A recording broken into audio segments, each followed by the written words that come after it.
Grande. Sì.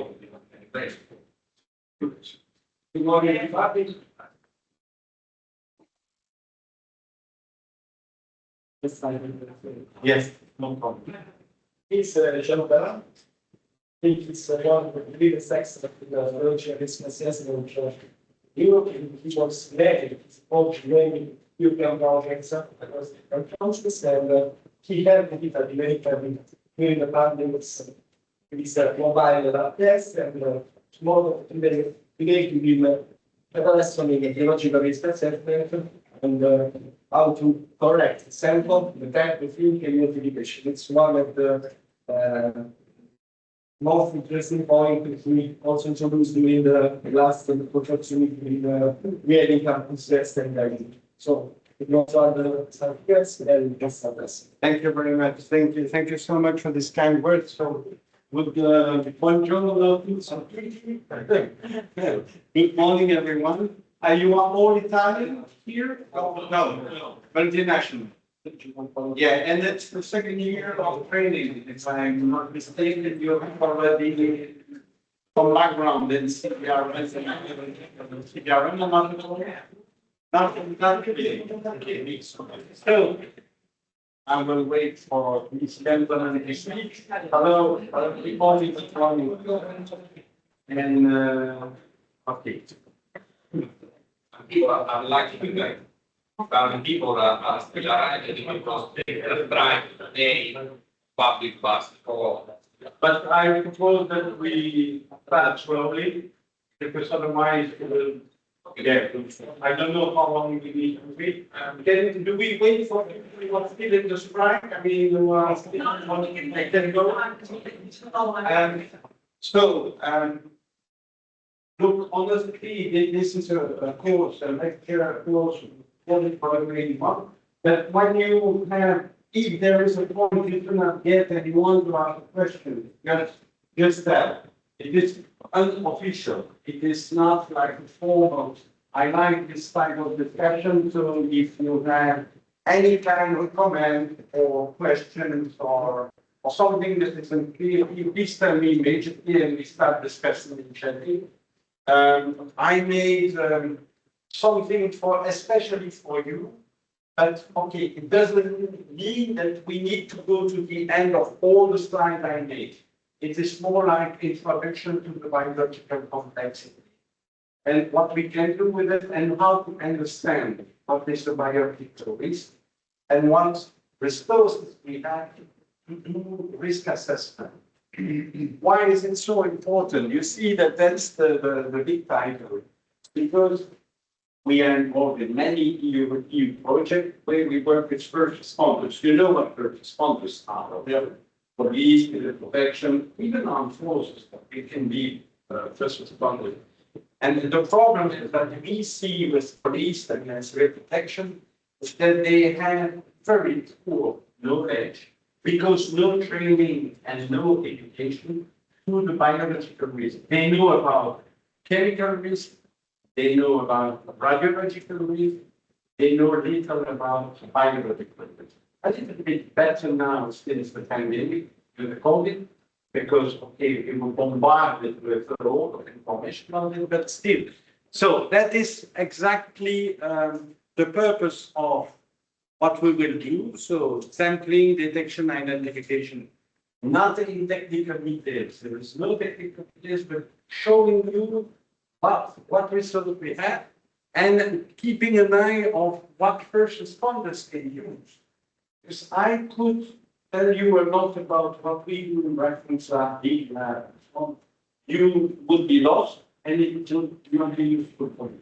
So we go very directly on what can we do on site. What could first responders do on site? So obviously when I say that, I speak about simple technology, quick, easy to perform, not too expensive, eco-friendly, I mean all this keyword, okay? So you know the setup of that. This is the plan that we are going to follow. And okay, we will see that step by step, but now the basic principle to set up the scene.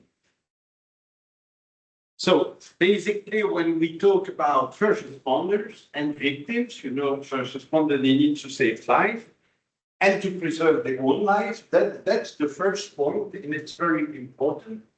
And of course, in bio world, they are exposed to many different possible, let's say, weapons or agents, depends if it's a natural event or if it's an intentional event. If it's intentional, usually that's the risk is much higher because people who do it intentionally, usually they release something that is life-threatening.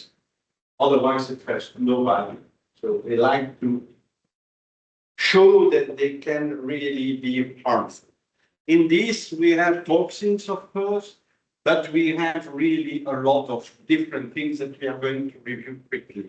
And that's why basically there is really a lot of work ongoing to try to identify this risk, to better understand the risk, and to to give a signal, alarm signal, before victims and first responders are too much exposed to it. So basically, that's what we call the sensors. So it's a lot of work, research work involved with this.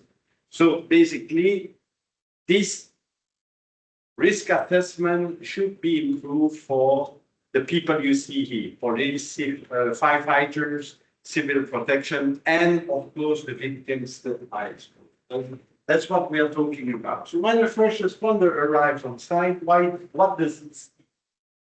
Think about bio. What does it see? Like you here, nothing. It's a black hole. He does not know anything. Don't forget with bio, there is no smell, no sign, nothing. And you will see in the classical rules of the police, if there are two victims at the same time, if there are three victims, it's a terrorist crime. But with bio, no, because it takes a lot of time before we see the victims. So this is the black box. So there's already a first challenge in how to detect what we cannot see and what we do not even imagine that is there. So there are many different things in the risk. There are a wide panel of possible risks. For RN, they have sensors. For chemical, you smell it, you see something small, and you have also sensors. But for bio, there is nothing. So basically, this is the huge challenge that we face. And to say that we have a solution for that would be big lie. So it's a big weakness. Still now, still today. Although a lot of work is seen. And then there is something, but we will not review it today. That's once you have seen it, you need to decontaminate. Of course, decontamination is always related with detection and identification, but we will not see, although fascinating field, because a lot of new methods to decontaminate, especially electronic sensitive equipment, but that's a course by itself, decontamination. So we will not review this today. So when considering the biological risk and the full spectrum of risk, we will speak only about bio, but you see already that it's complex because you have toxins, viruses, bacteria, fungi, and other kinds of rare beasts, I would say. So it is really a complex world with thousands, I would even say millions of possible agents that you have to detect ideally. First level of complexity. Second level, most of these agents, they are not only targeting humans, they are also targeting crops, food, and they are targeting animals. So as soon as we try to develop the technique for risk assessment, we think one would help. This is a concept that should be done.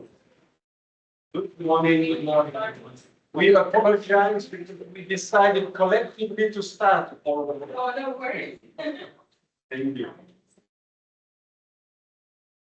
So the One Health approach is a concept we need to understand, meaning that one technology is no more useful. Good morning. The technology that we developed is not only for humans, to protect humans, but this technology needs to be useful for detecting problem brought for problem with animals. So we work as medical doctor, we work hands in hand with veterinarians, with farmers. So see, that's all work that works together to try to find countermeasure and identify it. So risk specificity, risk specificities exist for each category of agent. What is the particularity of biological agent compared to all kinds of risk? This is also a major keyword, that's self-replication. That's what makes it deep. So a biological agent replicates itself spontaneously. That you want it or not, that's what it does because it has learned to do it. The only exception is toxin. Toxin is produced by either plants or bacteria, and toxins do not replicate. But that's the only exception in the biological world. So all these people here, except toxin, they replicate themselves. That is the problem. Now, to figure out if we can see a biological agent, well, not all of them you can see, but some of them you can see with your own eyes. And you probably know it. Fungi, for instance, if you have a humid bathroom in a very old plant, an old building, you will see black spots on the wall. Even if you are really somebody who clean and so on, it will come back and back and again and again and again. This is fungi. You see it with your own eyes. But if you go, so that these are the biggest ones, see? If you go to the left of the spectrum, you will not see them anymore. So bacteria, you will not see them. And viruses, even less. You do not see a virus. And not to speak about toxins and about toxins and spores, you do not see them either. So spores is a special kind of risk. It's produced by some bacteria. You probably have heard of anthrax, Bacillus anthracis. That's a bacteria, that's a killing bacteria actually. It has been used by terrorists in the past, successfully, so they succeed to kill people using spores. And spores is like a little ball that is produced by the bacteria. And this little ball has the property to survive probably more than 100, 200 years in that environment. And when you get in contact with this, it's like alien. When you get in contact with it, it flourishes again. It gives a new bacteria, living form, replicating and producing a deadly toxin. So the spore itself is not dangerous.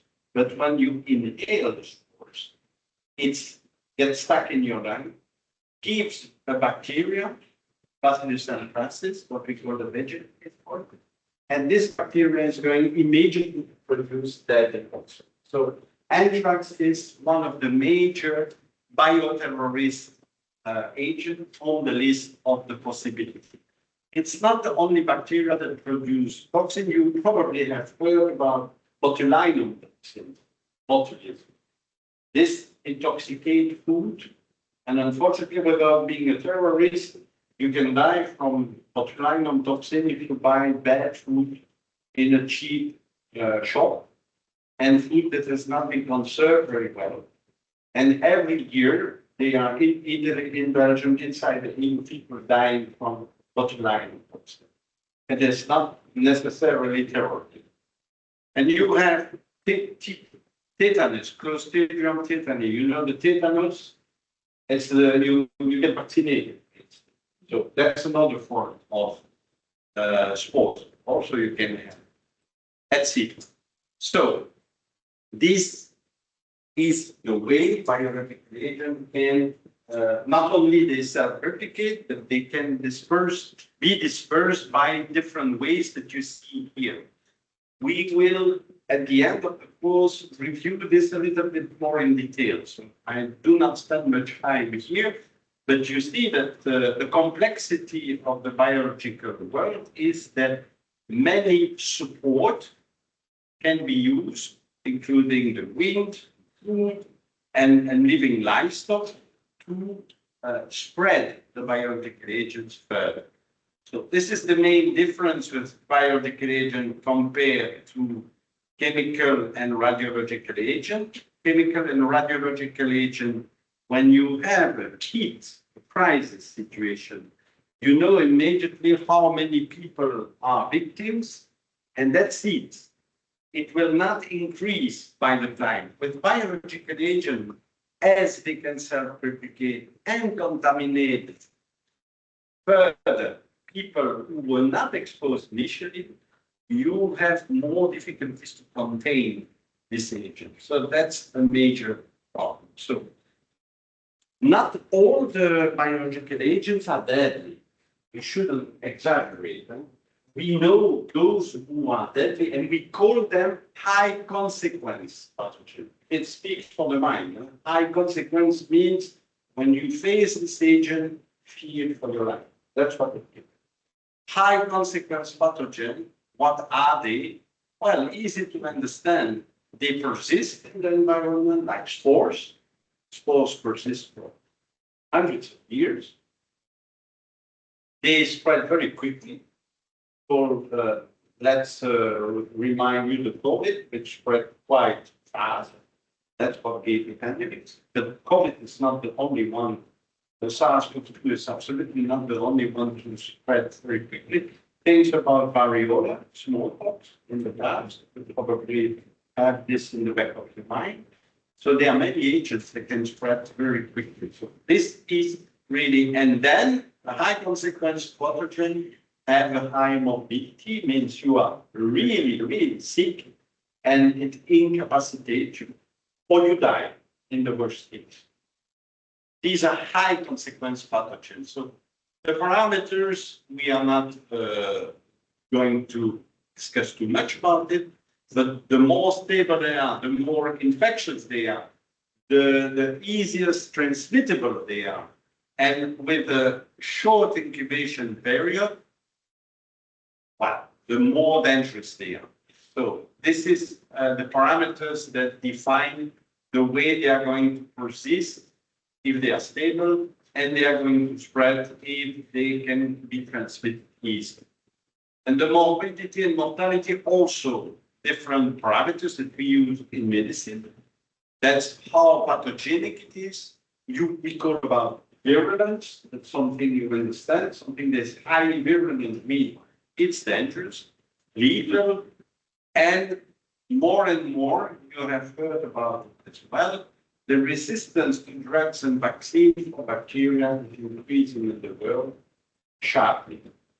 So even if you go to hospital nowadays, it's more dangerous to be treated in a hospital than at home. Can be paradoxical, but going to the hospital nowadays, everywhere in the world, it's a high danger. Why? Because in hospital, we are selecting, against our will, of course, but we are selecting highly resistant agent because we use that way, we use a lot of antibiotics. All the patients who come to hospital, usually they receive antibiotics. So progressively they produce resistant bacteria. And when you follow this patient, you get contaminated with the resistant bacteria of the previous patient. That's how it works. So you see, we call about high consequence pathogen. Toxin, that's the severity of the disease. For anthrax, for instance, that produce toxins. You see immediately the severity, it's a high consequence pathogen, but things of cholera, you know cholera. I mean, it's a pandemic, and an epidemic, unfortunately, alone in Africa. Well, fever or cholera, you have the toxigenic strain. Toxigenic means what? And cholera kills because it produces toxin. It's not the bacteria itself. It's the fact that the bacteria in your body produces a toxin. This is something that you probably know already. So initially, with a biological agent that can create a disease, you have something that is confined, let's say, in the environment. Most of the time, animals are vectors. And for some reason, sometimes this contamination or infection of animals gets amplified. So you have an increase in the amount of this biological agent in the environment close to human beings. We call, when humans are infected, an outbreak. But when the outbreak just gets amplified further because human infected, initially 1 or 2 maybe, not more, infected other humans because it's transmissible, it's high consequence pathogen. There is what we call an amplification. And then it starts to be uncontrollable. That's what we saw with variola. That's what we saw with COVID, at least, to the moment that we succeeded to vaccinate people and to break this cycle of transmission. And there are factors that speed up this transmission of agent. Again, we saw it with the COVID, but it's not the only model. We have a very high demographic, very fast demographic change. You see that Asian in Africa, they have a higher rate of natality, which is not the case in the EU. No more the case in the EU. So natality rate is low. So we predict that Asia and Africa will represent more than between 80%, 85% of the global population at the end of this century. So the more people you have in a country, the closer they are, the easier the transmission happens. So if you compare COVID in Sweden or in the northern country with COVID in Belgium, there was a huge difference, not only because of the management, but in Sweden, people are more dispersed. They are less concentrated. That's the model. In Belgium, if you go to Belgium, very crowded, the city very crowded, everything very crowded, and so it is the transmission. Global warming, climate change, certainly, and more, because there is a risk, we produce sophisticated laboratory to study the risk. That's what we call the highly confined laboratory. We will see it, BSL-3, BSL-4. And this, of course, the more of this sophisticated laboratory dealing with highly pathogenic agent you have in a country, the higher the risk that you have an accident, what we call the release. And you may remember the controversial origin of SARS-CoV-2. We say that it emerged from a market in Wuhan, but you have also many experts who think that it's actually a release from the confined laboratory in Wuhan, because we have good reason to think they were manipulating SARS, the coronavirus. They were doing a lot of research on this. So the hypothesis that it is an accidental release and not a random emerging from the market is very high. We don't know what is the answer, but we can suspect that it's something like that. So you have epidemics, cholera, tuberculosis, these are named, and we have pandemics. So pandemics is really worldwide. It's when it crosses many borders and affects many countries in the world. And we have past history of influenza, you can remember the Spanish flu, certainly. The SARS, the first SARS-1 in 2003. Drug resistance, I talked about it in hospital. What we call antimicrobial resistance, or AMR, is a pandemic. You see this agent, resistant agent everywhere. More recently, you know about this one, and even more recently, you know about the monkeypox, which was initially an epidemic outbreak located just in Africa, and of some behavior, sex-related behavior, just crossed the border of Africa and affected many countries in the world, becoming a sort of limited pandemic. So the problem is, we know that with this type of agent, there will be another big hit. We don't know with which agent, and we don't, of course, we don't know when, but we need to get prepared, and that's why we are building capacity, including new tests, including new medication, and we try to survey what we call the hotspot. Meaning the hotspot, Africa is an hotspot, Asia is an hotspot, as already said.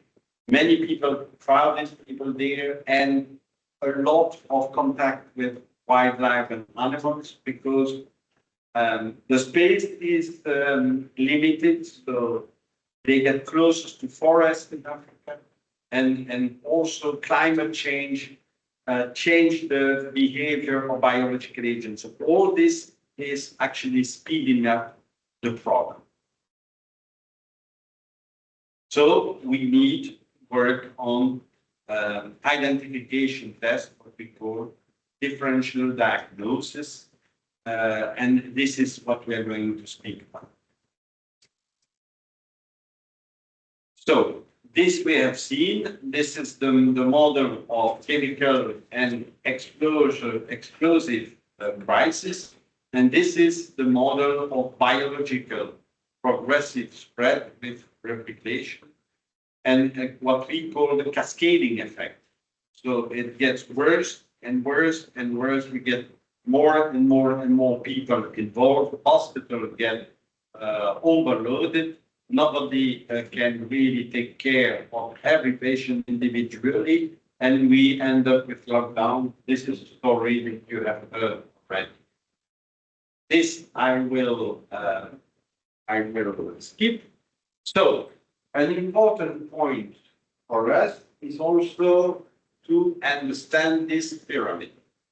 To the spores, you see it on the top of the pyramid. What is it? What does it mean? When I told you, when we think biological agent, we think also killing this agent.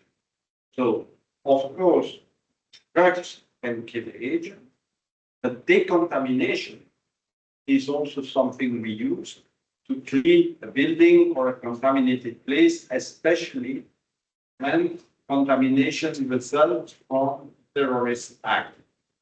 And when we imagine decontamination or treatment, we need to understand the natural resistance to this agent. And you see, this is the pyramid. At the top of the pyramid, you have the spores. These are the most difficult material to kill and decontaminate. This is what we call the worst case scenario. When you have a release of spores, it's extremely complicated to get rid of them, to kill them. So this is what you need to understand from this slide, not more. The higher in the pyramid, the more resistant agent you have. Agents of tuberculosis, highly resistant. And tuberculosis, you know. So I remember previous experience in a biolab that for spores, for example, without a place, it was performed, for example, to cycle. I perform a first cycle at the lower temperature after the You use PCR cycle. What type of cycle? temperature cycle in autoclave. Ah, autoclave, yeah. Still. Yeah, Steve. Decontaminate. Yeah. I'm talking about common. Yes. Because after the despollution, the bacteria, for the bacteria is not so simple come back to the spore. No, that's true. After the starting Yes. despollution. Yes. When it becomes vegetative. Yeah. It spend much more time, and so I imagine that also in a decontamination field can be applied this Yes. approach. Yes, indeed. So I have to favor the despolulation, and so Yes. give something positive for the bacteria, and after I very strong after to try. Your point is theoretically very valid. So if we can transfer the spores in something less resistant, which is the bacteria, what we call the vegetative form of the spores, vegetative because it starts growing by itself, would be nice. The problem is in the environment, this transformation happens only if the spores find humidity and food. And where do they find it? That's the human body or animal body. So it doesn't solve our problem because you would need to decontaminate to make the decontamination easier, which is a little bit paradoxical. But so, yes, theoretically, it is, if we would find a way to expose spores to humidity and to neutrino, then they would transform automatically and we could kill easily bacteria. But unfortunately, we are the food for them. That's a little bit the problem. And animals also dying. But so you see, we discussed about fungi. Usually fungi, well, they are not on the top of the pyramid, so we can destroy them easily. Toxins, I put this because we are doing a lot of work in lab to decontaminate toxins. Identify also, we want to kill toxins. And actually I put a query mark because for the moment despite really a lot of efforts to study the contamination of toxins, we are not really happy with the results. So toxins is really something difficult to decontaminate. So is there a risk to see in the future the use of biological weapons? We think that yes, based on recent violence. I mean, you of course knows that ex-USSR, the Russians, they developed a lot of biological weapons. I'm not saying they used it, I'm saying they developed. But America developed it as well. Germany developed it as well. It is maybe less known, but yes, there was in different countries a massive program to develop biological weapons. Why? Because that was the drones of before. They didn't have the drones, but using biological weapons, they were expected to weaken or kill the foreign enemy. If you remember in the 1990, there was the first Gulf War in Iraq, and in Iraq, there was a lot of biological weapons found in arsenal. Again, they never used it, but they had tons of anthrax, botulinum toxins, and stuff like that. So they were well prepared to deliver these lethal weapons to the enemy. And then we have also a Japanese cult group that is called Aum Shinrikyo, doesn't matter the name. They were using a lot of they were preparing chemical weapons to drop this against citizens in Japan. They were not army, they were just terrorists, just that. And so they were operating, it's a cult group, so it's kind of religion with a leader, and they wanted to impose their rules and to kill all the citizens that they found to be opposed to the view of the society. So they used a lot of, they collected a lot of chemical weapons, but they also produced biological weapons. For instance, in one of the Ebola outbreaks, they went themselves in Africa, where there was Ebola, and they present themselves as first responders to help. And they collect samples from Ebola and they bring it back to Japan, culture it, and to spread it in the air. So this is the kind of nice guy that better not to me. But this guy has been actually trapped, condemned, and hanged. So that's the end of this story. And also, the story tells us that he delivered, he released biological weapons in Japan, in a big city like Tokyo, using the truck and the sprayer. But it was such a poor quality, and they never succeeded to infect anyone, fortunately. But they actually tried to use. So this tells us that, yes, it can be really a risk. And from time to time, we discover the clandestine biolab. It was discovered in Morocco, so it is not something impossible. Another point is, I told you that these agents self-replicate, and the climate change and the global exchange in the world and everything makes access to natural high consequence pathogen easy. So you can really have more access to this deadly agent because their outbreaks appearing more and more, a little bit everywhere. Yeah, access is easy, and diseases are emerging faster than before. So that's a risk as well. Globalization, I say.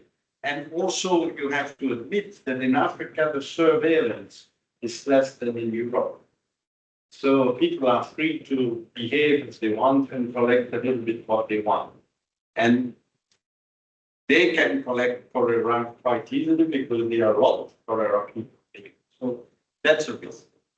And another risk is that we are actually now in an era where technology are evolving very, very quickly, and they are simpler and simpler to use. That's what we call synthetic biology and do-it-yourself biology. Means more and more companies produce kits that allows a little bit like IKEA, you know IKEA. You can build it yourself, your cupboard, and you don't need to be a Nobel Prize. Well, it's sometimes complicated and tricky because they do not explain very well, but you don't need to be a Nobel Prize in principle to build your cupboard from IKEA. But that's the thing with bio. We have kits. We don't know what's inside, but you put a little bit of substance A, you mix it with substance B, you make your soup, and that's a little bit what is the idea here. So students can work in the garage, what we call garage organized biology. So they can make experiments and they can accidentally produce really nasty agent without bad intention. Not necessarily bad intention, but by accident. So this happens. This increases the risk, the global risk, of course. So if we look at what has been used in the past, it's just to tell you that we have not been waiting from this century to see biological risk and to have people thinking to use it as a weapon. So in the past, and we are not going to review this, you see the major one was plague, Black Death. You might remember that from your history, from your study of history. Smallpox we saved, World War II was a trigger because there, as said already, the army produced actually a lot of biological weapons to provide to have an advantage on the war field. And the ricin, that is a well-known toxin, was used to kill an opponent in the late 70s. And you had weaponized anthrax was prepared by Russian and opium. So you see different agents were used in the past. And this guy was the guy I was telling you, using biological agent and trying to disperse it in blockades. But he failed. So we have all these events are covered events, means if this guy released something, he is not going to tell you. And that's what it means covered. So it makes it difficult to actually discover the incident, and when it is successful, we discover it, but too late, when they are already contaminated people. And you may remember also what we call the amoeba trap. That's the spreading of Bacillus anthracis spores to males, regular males, that was dispatched to senators and politicians and then different victims that received a nice regular male, and when they opened it, there were spores of anthrax that get aerosolized. They took it in their lung and they died. So this is what we call the emergency, just after the crash of the World Trade Center. It is a famous event that killed actually, I think, more than 10 people.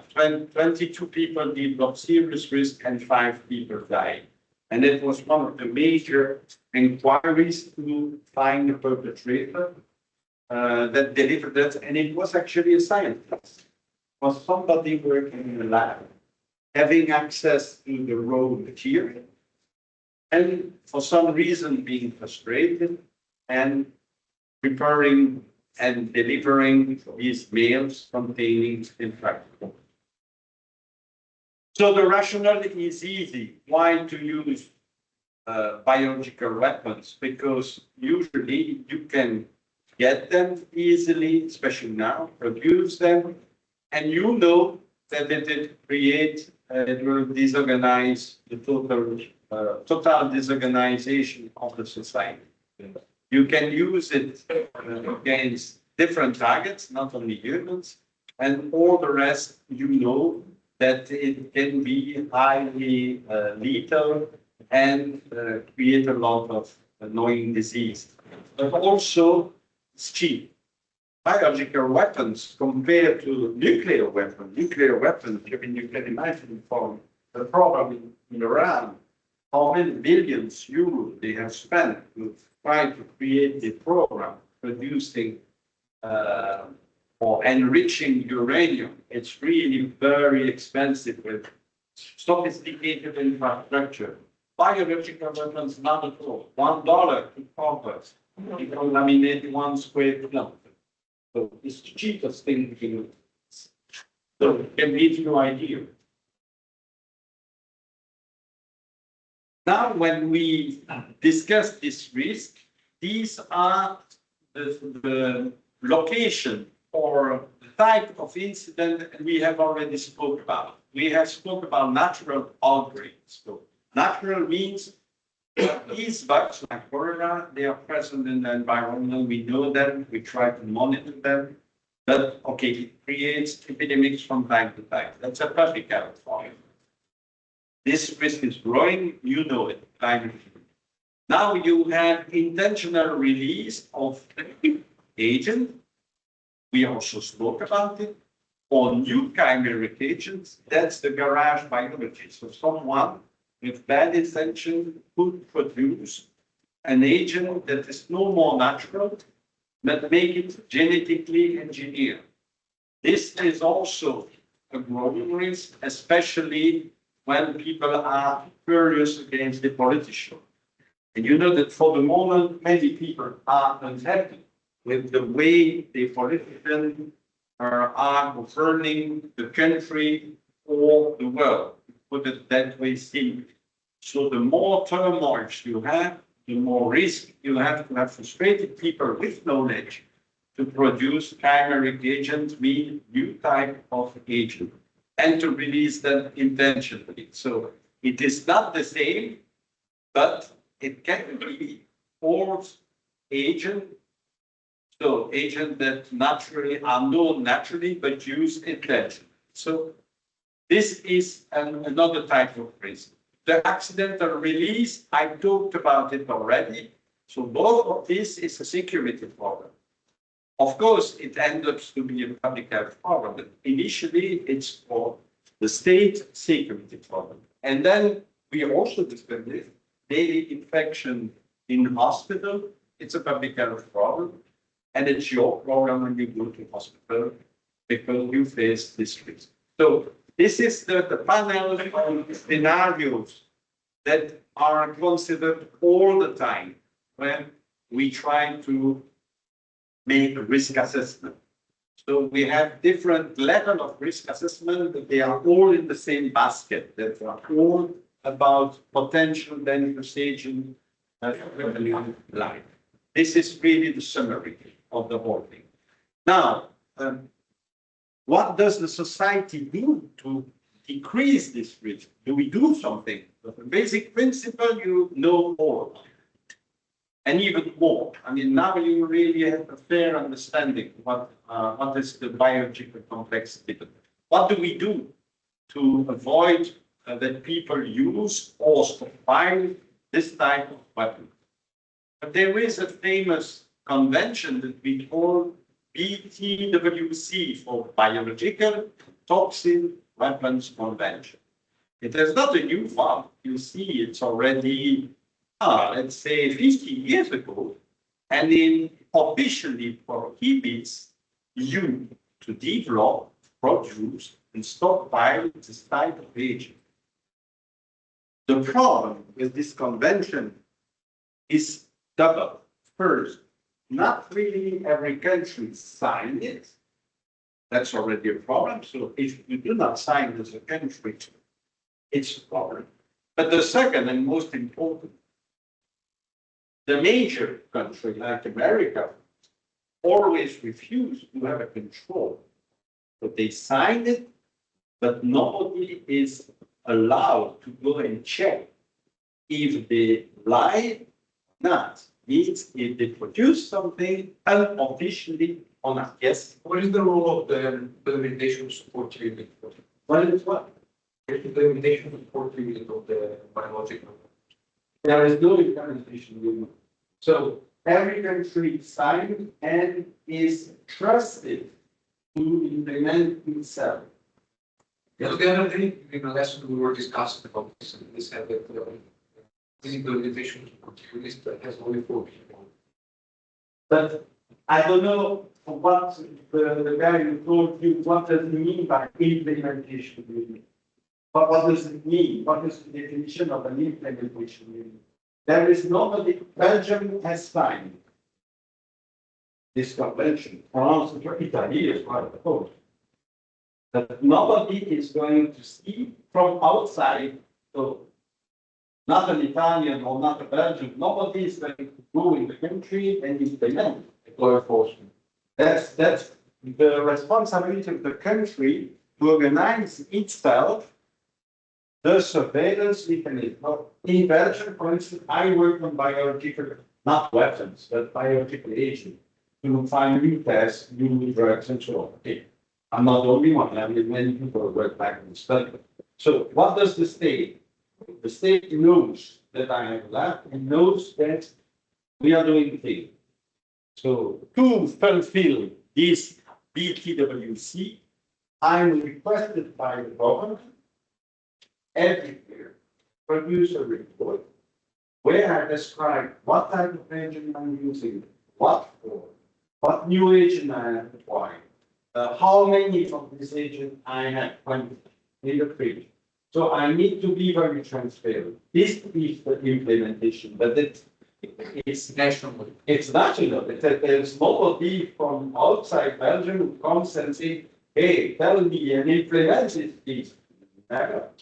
Never. This does not exist. That's the major problem. There is no implementation, and so no supranational implementation unit, and no verification mechanism. So if I lie to my government, let's say I'm going to sponsor pricing, but I tell them, no, pricing I don't do. Who is going to come and see if I'm lying? Nobody. Absolutely nobody. I speak for them. They trust me, that's all. So if I'm lying, I can do whatever I want. And that's the weakest part of this. In principle, it's a good idea. In reality, it is absolutely giving no security at all at the size of the world. This is exactly what it means. This convention exists also, but we will not speak about it for nuclear. You have heard about it, the IAEA, was very active for the moment, and the chemical. So you have this kind of convention for all kinds of risks. Of course, we are just dealing with this.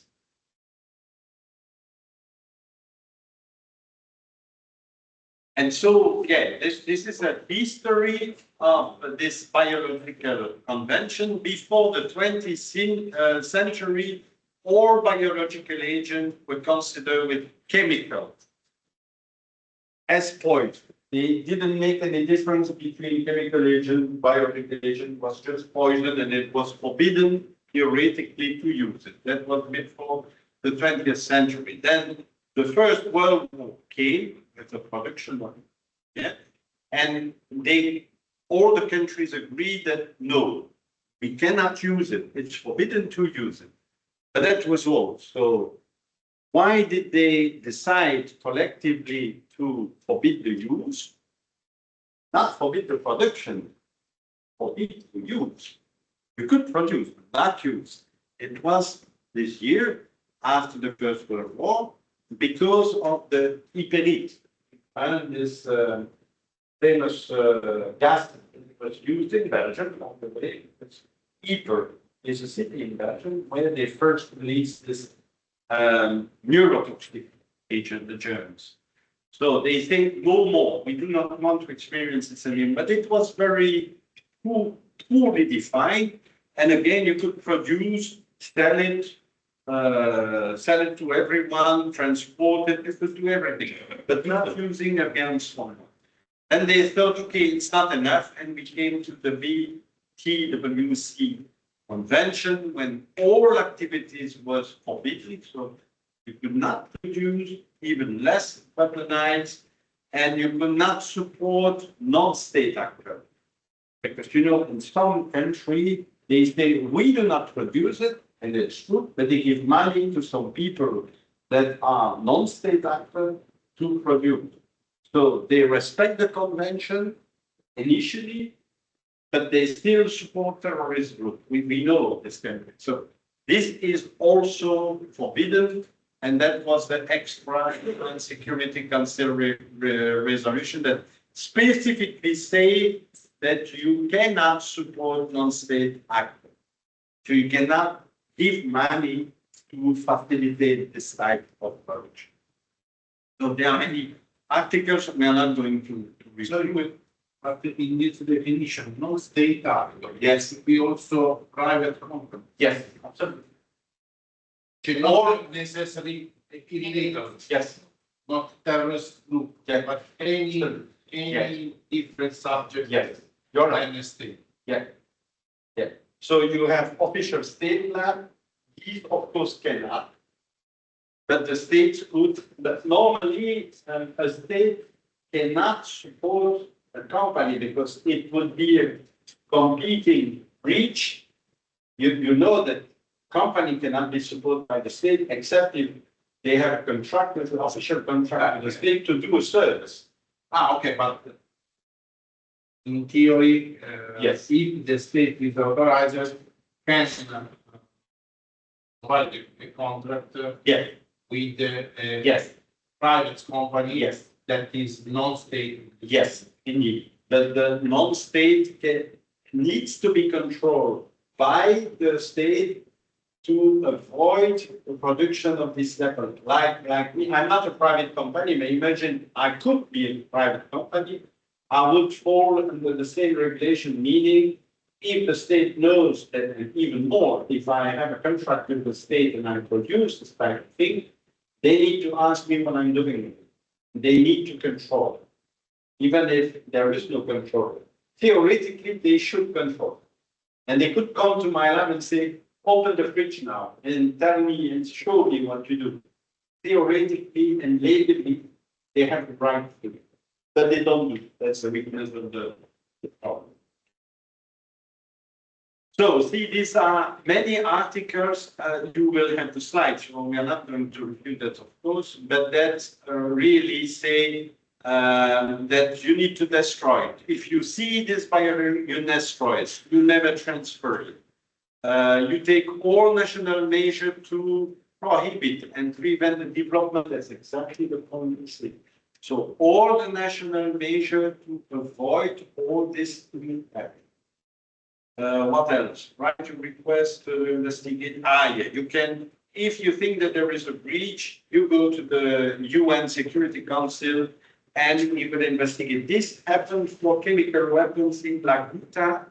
That was in Syria. If you remember, that was this chemical spread, and OPCW confirmed that there was a use of neurotoxic agent against civilian opponents in Syria.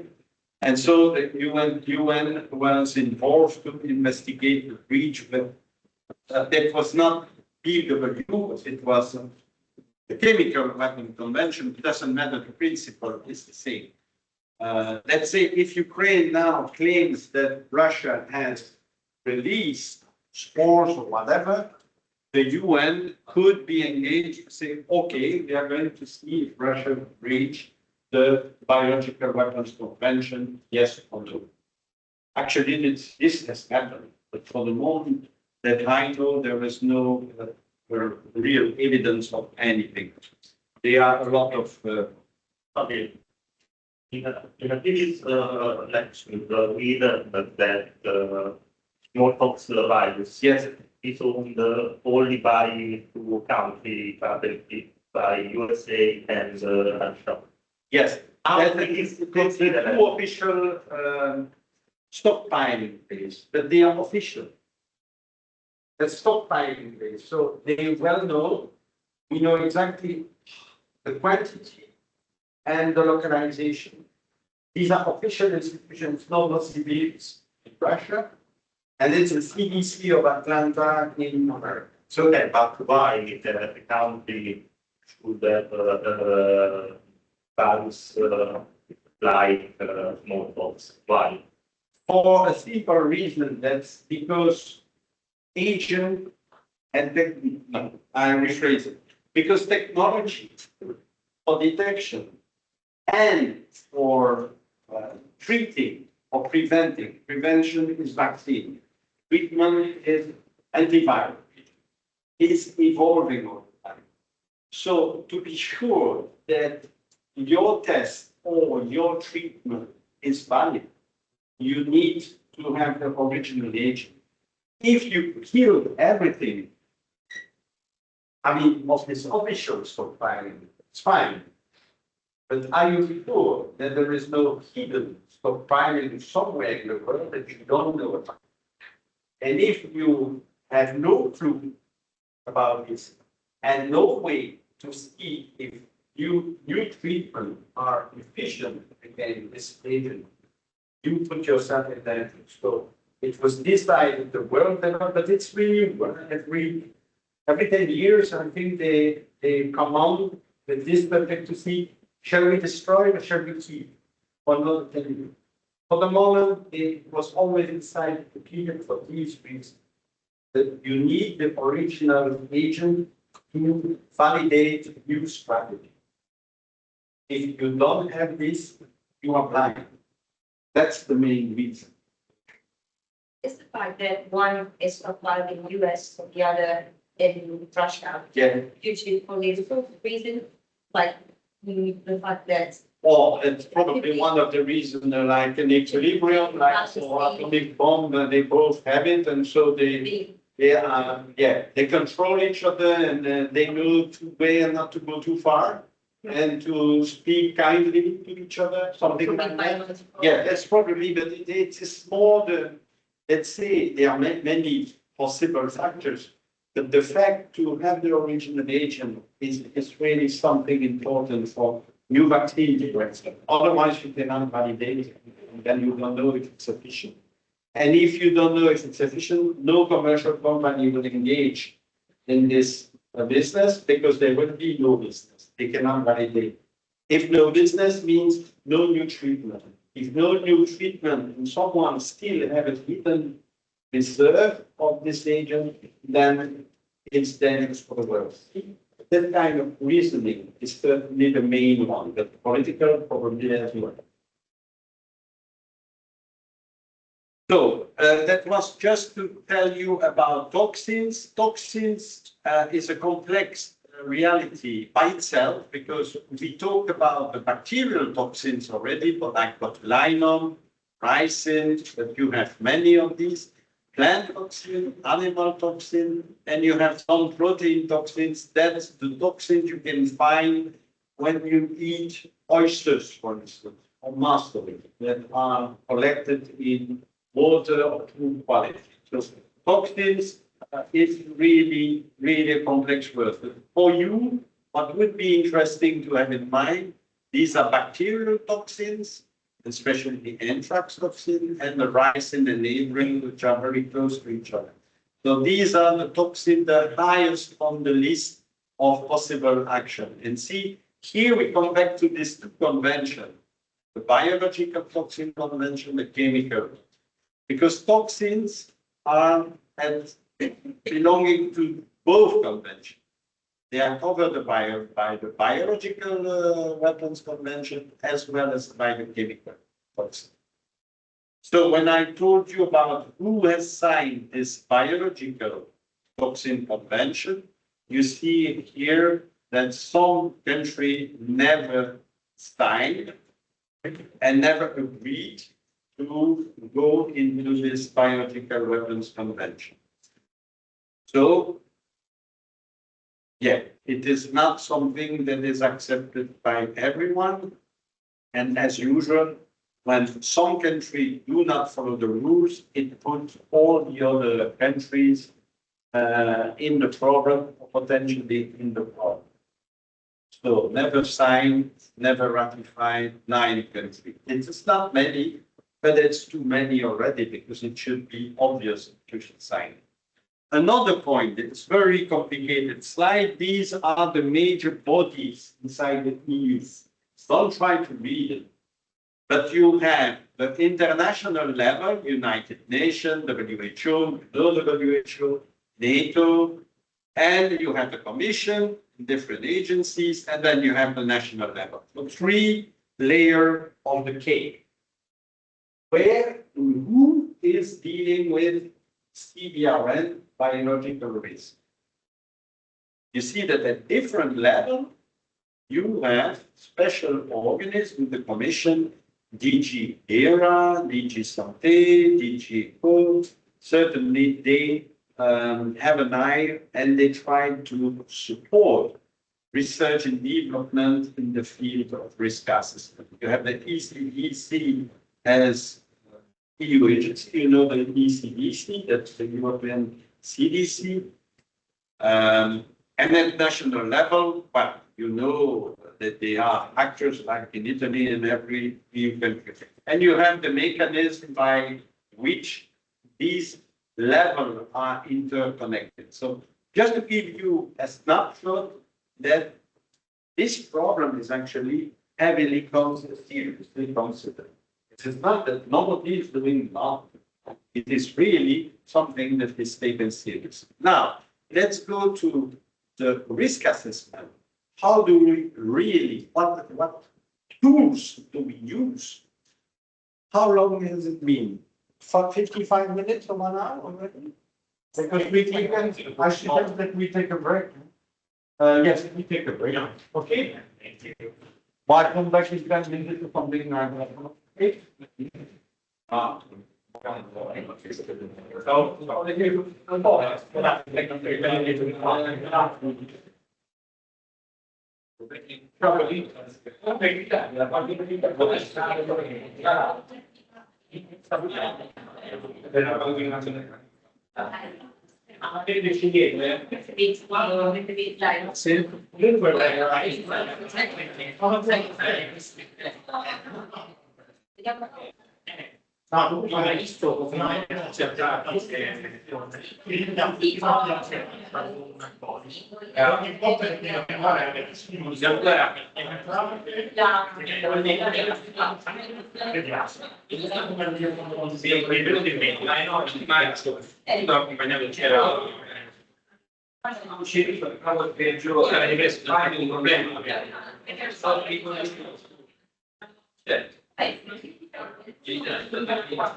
Risk assessment. Okay. Colomba for the driver for you Yes, will arrive at 3 at 3 o'clock? Fine. because basically since there is a strike, there is Ah. like a big mess with things, so 3 will be here. I will be on time at the airport. What do you have time to? Um, It's not possible to anticipate. no, but absolutely need to go back. So it's 20 to 6. I need to embark and 20 to 6. Yeah, it should be okay. Eh? Yeah. Mm. Fiumicino, no? Ciampino. Yeah. Fiumicino. Fiumicino. So the flight is actually 45 minutes, even if worst case scenario, it Yeah. takes more than 1 hour. If it's here on time, you should be here, let's say 4:30 maximum. You don't have to check the big laptop. no. I have already my checking and just put my luggage in automatic drop out luggage, and that's it. I mean, it takes 10 minutes, not more. Then security, and that's it. I don't need to do more. I Yeah. think you can Okay, that's good then.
to communicate the terminal. Is to really, you know. I think on the flight ticket, you should have identified the terminal. Because, That's Terminal 1. I know it. Yeah, Terminal 1, yeah. I know it already.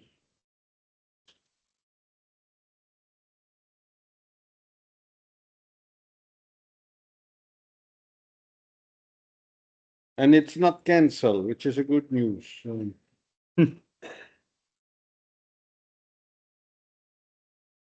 Sorry?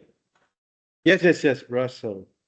Actually, the flight is at 6:10, but embarkment is always, so I told you about the embarkment, but it's 6:10, so it should be okay.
Good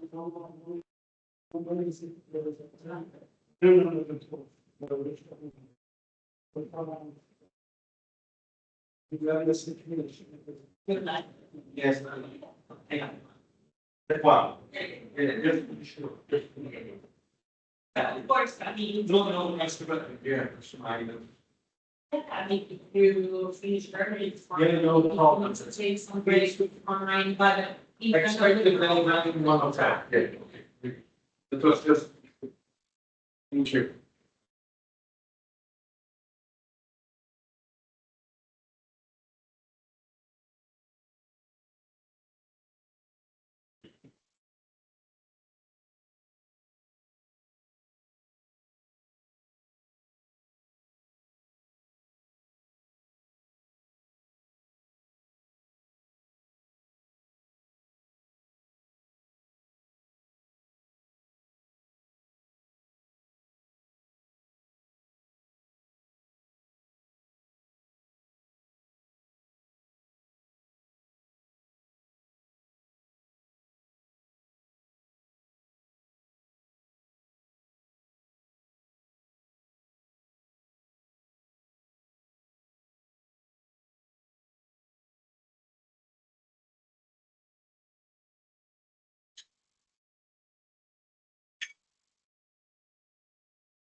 Che io mando il post perché non lo prendo. Non mando il post perché ho paura che te lo prendo.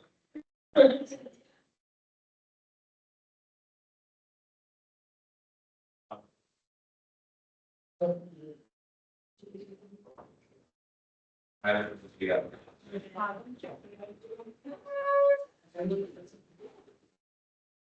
No, no.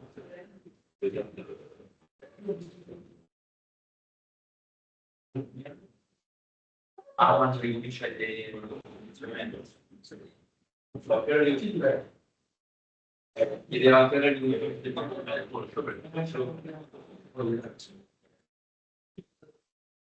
sì, ciao. Cioè, niente. No, no. Ma tanto, questo è un che modo, diciamo. Per una domanda dei Rom, io più che te. Ah, il tuo ragazzo.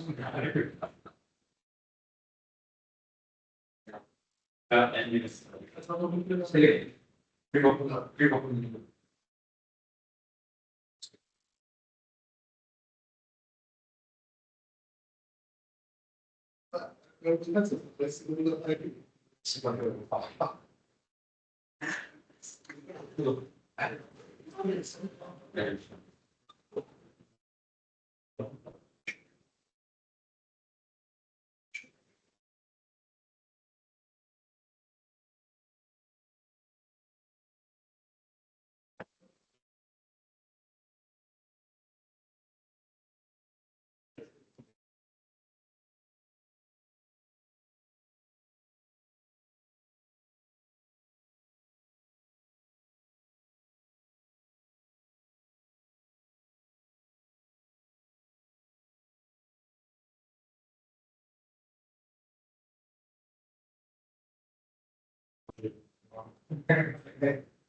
Buona voi, facciamo a cambio così questo qua.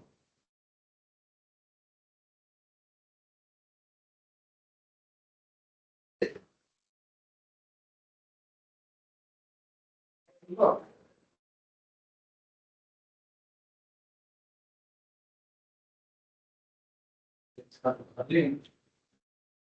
Domanda, mi ricordi, allora, forse ottimo modo di trasferirsi. Per citare il tempo, però potremmo andare 90, giusto?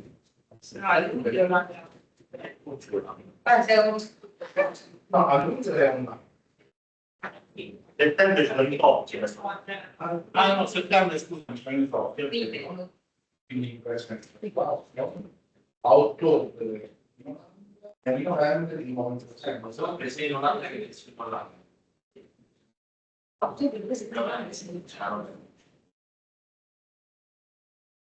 E poi anche la lezioni che erano andata viene di qualche Sì, nemmeno ce l'avevo segnato anche correttamente così, però cioè, è rimasto il programma del Linux, diciamo. sì, per non ci sono una lezione. Sì, sì, sì. Se mai siamo un problema Magari mi vicino. No, no, no, che così ce l'avevo anche, le novità di grazie.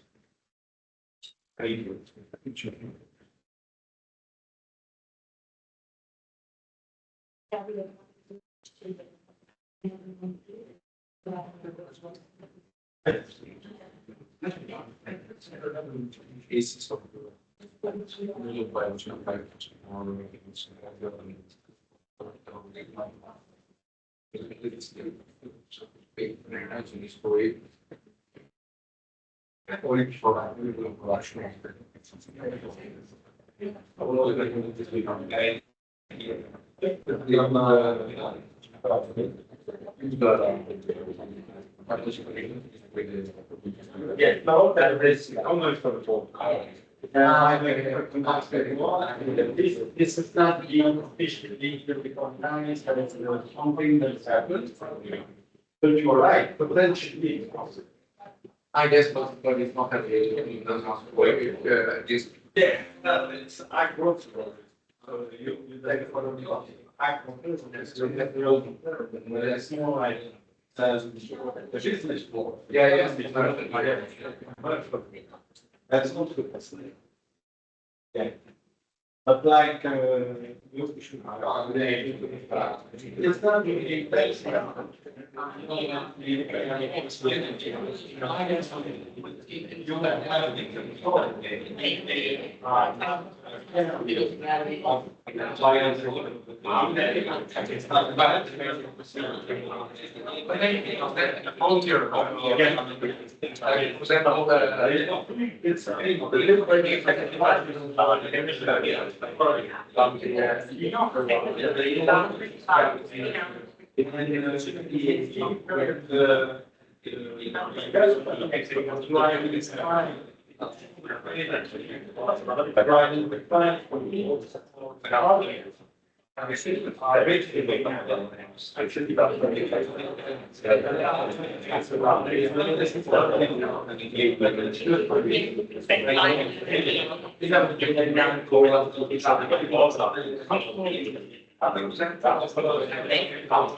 best.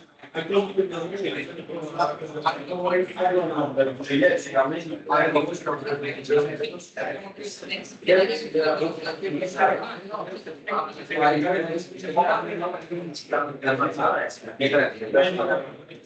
Solo che I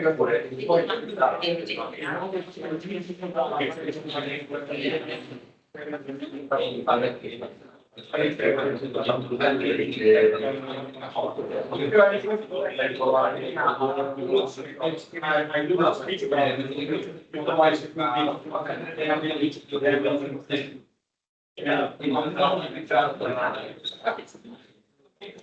Yeah.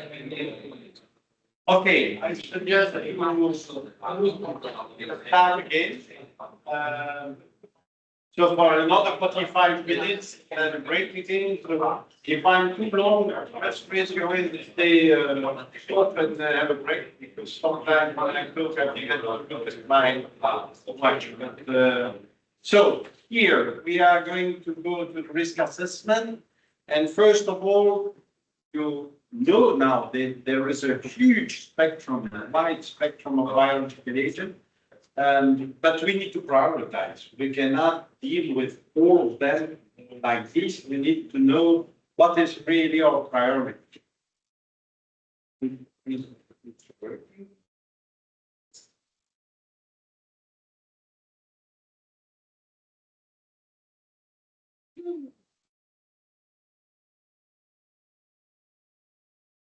Ah. La batteria è quasi scarica.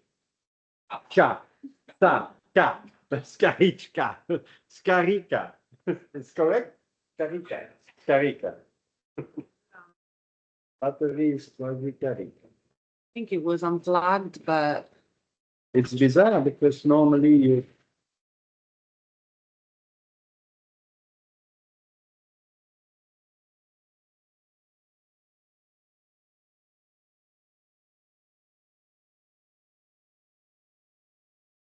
No, it's not that. It's just the power. I think it's here. Yeah.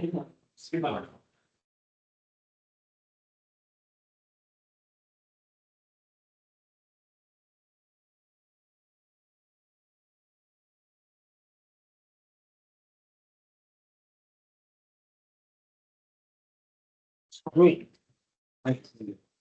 okay. Okay. But still, it's, you know. China. Ah, okay. Going again. Okay. So, in the priority agent of, they are what we call class A, CDC class A. So CDC is an American classification, which is not really related to terrorism, but which is related to high consequence pathogens. So why do they list in the high consequence pathogen A? You have A, B, C, and the lethality decrease with B and C. We will not look at the B and C, we just look at A. What do you find? Not surprisingly, those that we have spoke about already, like variola, anthrax, plague, that this is another one, tularemia. Not surprisingly, you have all what we call viral hemorrhagic fever, so Ebola in Marburg is one of them, and toxin. So see, again, we find those that we have discussed already, so it's easy. Why are they categorized A and not B or C?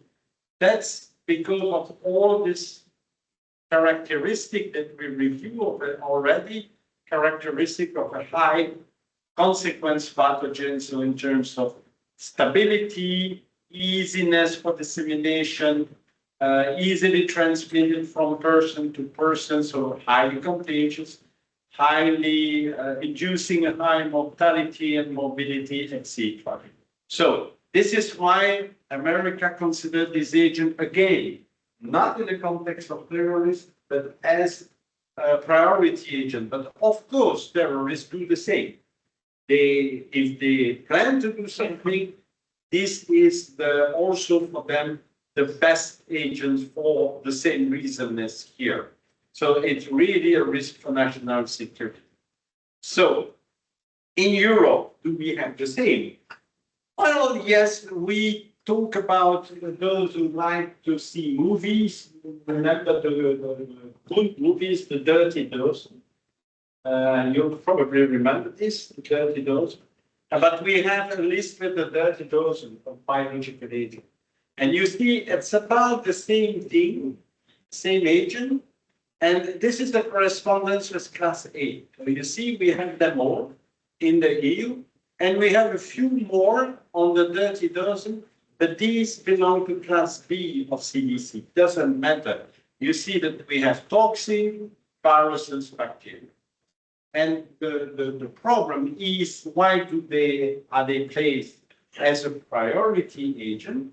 That because they all were included in past history of weaponization. So they were all produced by different armed forces and stored to be used and released later. That's why.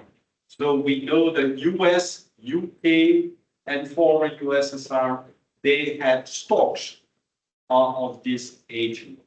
And the problem is for us as medical doctors that whatever the agent you use, initially, when you get infected, it's like a flu. That's what we call a flu-like syndrome. It looks like a flu, but later on you see that it's not a flu. That is what it is. But initially, when you get sick, it's just fever, muscle ache, joint ache, not feeling well, high temperature, just like a flu. So it's difficult to diagnose early. That's the question. Now, if you picture to remember what is smallpox was a terrible disease that was eradicated due to a very efficient vaccine that was administered worldwide under the leadership of the WHO. But the most toxic form of smallpox had a death rate of nearly 70%, and it was highly transmitted, even by air conditioning. So, and this is a past story, and we have now a minor form of smallpox that is the monkeypox or mpox, because we don't use the term monkeypox anymore, but we use mpox, is the same family of virus, but of course, fortunately for us, much less virulent than the original smallpox. You have the Ebola. You remember the big outbreak in West Africa in 2000, started in 2014 with a few cases and then expanded really very rapidly. It was in Ebola, you also have different strains that are not all equally deadly, but this strain was particularly deadly with a death rate of about 50%. So, and you see that there were many people infected with a total death rate of 40%, and that's where Europe started to be really anxious. Was Europe anxious because of Africa? Not at all. They were anxious because of imported case, suspected imported case, and we speak about a few cases. That's only then that Europe started to think that something should be done to help these people in Africa. That's we are in Europe. We are good guys, especially when we are threatened. As long as we are not threatened, we are not always feeling ourselves concerned by the problem of the world. But this is Europe. So, anthrax, to come back on our conversation, and for those who have some problem to understand the difference between the spores and vegetative bacteria, this is the bacteria. So growing, self-replicating. And inside you have this material that we call the spores. You see it here. So the bacteria is here living, spores, and when the bacteria dies, because every bacteria dies one day, like us, the spores does not die. it just stay there, what we call it dorm.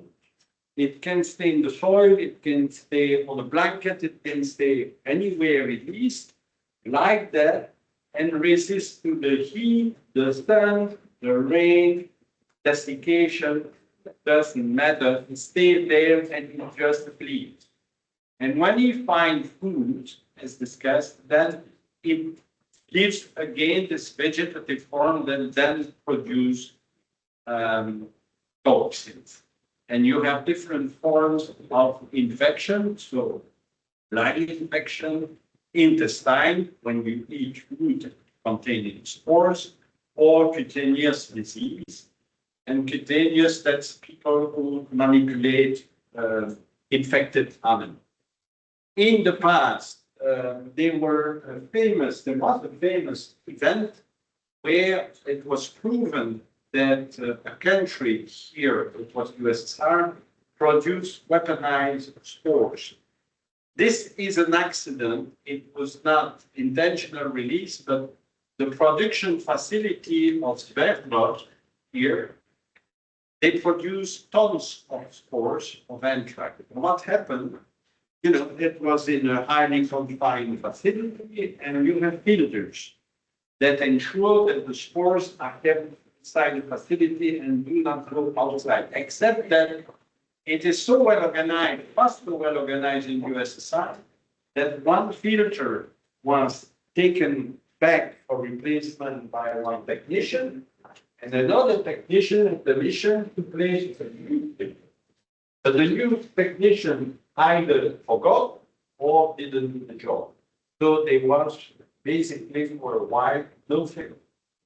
And all the spores went down the wind and killed actually people and animals who were in this zone. You see that quite many people died at a distance from this facility. This has been only proven at when USSR has been dismantled. Because before, of course, it was like confidential information. And the second thing I told you was the Ameritrax, where people receive letters like this one and got infected. You see an X-ray with the heart and both lungs. And you see, like me, about being a doctor, you see that one of the lungs is white. It's white because it's infected by spores that has been producing Bacillus anthracis and COVID. So here there were a few dead people. But the problem for us in terms of control of terrorism that it gave idea to some candidate terrorists. They say, okay, maybe playing with the real spore of anthrax is dangerous, but letting people think that we use it much better. That was the famous white powder pandemic. No white powder everywhere in the EU, even in the world. You had this alert with white powder has been spread. Is it anthrax? It was never proved to be anthrax, but the problem is it mobilized a lot of state resources, a lot of energy, and cost a lot of money. That's what we call the hoax. So, as long as it's not been proven that it's not anthrax, authorities need to deal with the potential victim as potentially infected by anthrax. And I was confronted with this in Belgium either. It's already a while ago, many years ago, but this powder was spread in one of the big buildings in the center of Brussels. And we were requested to see if it was anthrax or not. So we had to test it using molecular biology and giving very quickly the answer of no, it was not anthrax. So a lot of resource, a lot of money. Cutaneous anthrax. You see a cutaneous anthrax in an African patient that we know. He was just manipulating sick animals, so animals who were infected by anthrax, didn't take any precaution, and got infected on his skin. Again, See, can be really, it is not lethal, this one, but it gives you a bad problem with the skin. Ricin is another thing. Ricin is extracted from this seed, and the seed is produced by this beautiful flower. Rice, Ricinus communis. So this produces seed when it desiccates, right? And from the seed, you can extract ricin oil that is used in some food preparation in Africa, but the mama in Africa, they know exactly what dose to use not to kill the family. So they have learned this, but that's exactly it. But this ricin can be used also to threaten or try to kill the human being. And one of the recent attempts to kill people was in Germany, where the police found at the very last minute several kilograms of ricin, pure ricin, that was produced. And the guy, the terrorist, wanted to spread it using an explosive device. So he was arrested. Sorry. 7 kilograms. Yes. It was many kilograms. I don't know if it's 7, but there was several kilograms. So he prepared it nicely, and he wanted to spread it, and he had already all of the very huge. Yes, he collected it, bought it on internet, and I think he produced it himself, or French produced it for him. You know, this flower, I have it in my garden. Yeah, many people have that because they don't know it's toxic. From time to time, people complain that the dog is dead. Because wild dog, if they see this and eat it, dog in the garden, but they die. So it's really, and you have no treatment. So if you get intoxicated by ricin with sufficient amount, you die. You know, it's absolutely no way you can be rescued from this. So we also classify the agent by risk group. What do we mean? That's probably something you know, and if not, you should know. That's the biosafety level. That's for our protection and protection of the people when we work with this risk, with this agent. So in the biological agent, the high risk are here. Risk 3, risk 4. What does it mean? It's a risk at the individual level, or it's a risk for the community. That's why we are going to use then the BSL-4 facility for this and the BSL-3 facility for this. BSL-1, you work here on the bench without any precaution. BSL-2, you have a growth box. BSL-3, it's a containment. So that's a room that is sealed with secure access. You cannot go in without protective equipment, negative pressure inside. And this BSL-4 is the upper level, is really the highest level possible of containment. In Wuhan, they were working in a BSL-4, constructed by France, but with no certification provided by France about safety and security.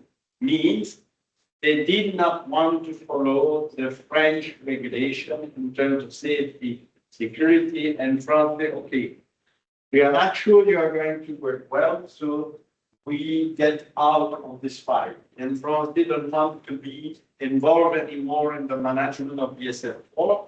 Still, the BSL-4 was doing a lot of genetic research, genetic manipulation, and was working for Chinese army. So that normally you cannot do that. In a BSL-4 facility, you work either for military, it's a military facility, and you need to be open about what you do with it.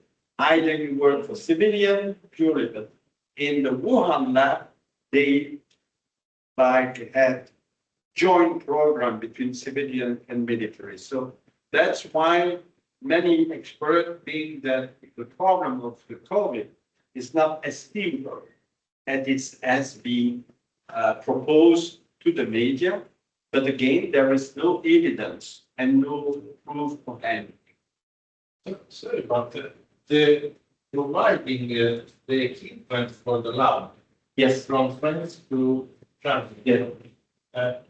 Okay, is the, it should not be considered like it was use Activity, no. It cannot be a dual-use activity. Because when you work on this for army, you know that it cannot not only be I mean, the possibility that it's not only defensive search is very, very, very high. And military work in the BSL facility, they can say it's defensive, but at the same time, you cannot exclude that it's dual use offensive as well. When in a civilian facility, you have a regulation that tells you that you cannot wear offensive clothing. It's just forbidden. BTW convention. You cannot. But with armed forces, it's less obvious. So from the point of view of French, they does not commit any. They didn't want to commit it anymore because they thought the risk of misuse was very high and the risk related to lack breach of security procedure was too high. But it was considered as a secret defense by France. And when they discussed I know that when they discussed the emergence of the pandemic, the SARS-CoV-2, they had at a very high level meetings, and it was confidential. Nobody knows what was discussed by the French president, but they were discussing this. Exactly what I'm telling you. What's the content? I'm not a French guy, and I don't know, and very few people will know.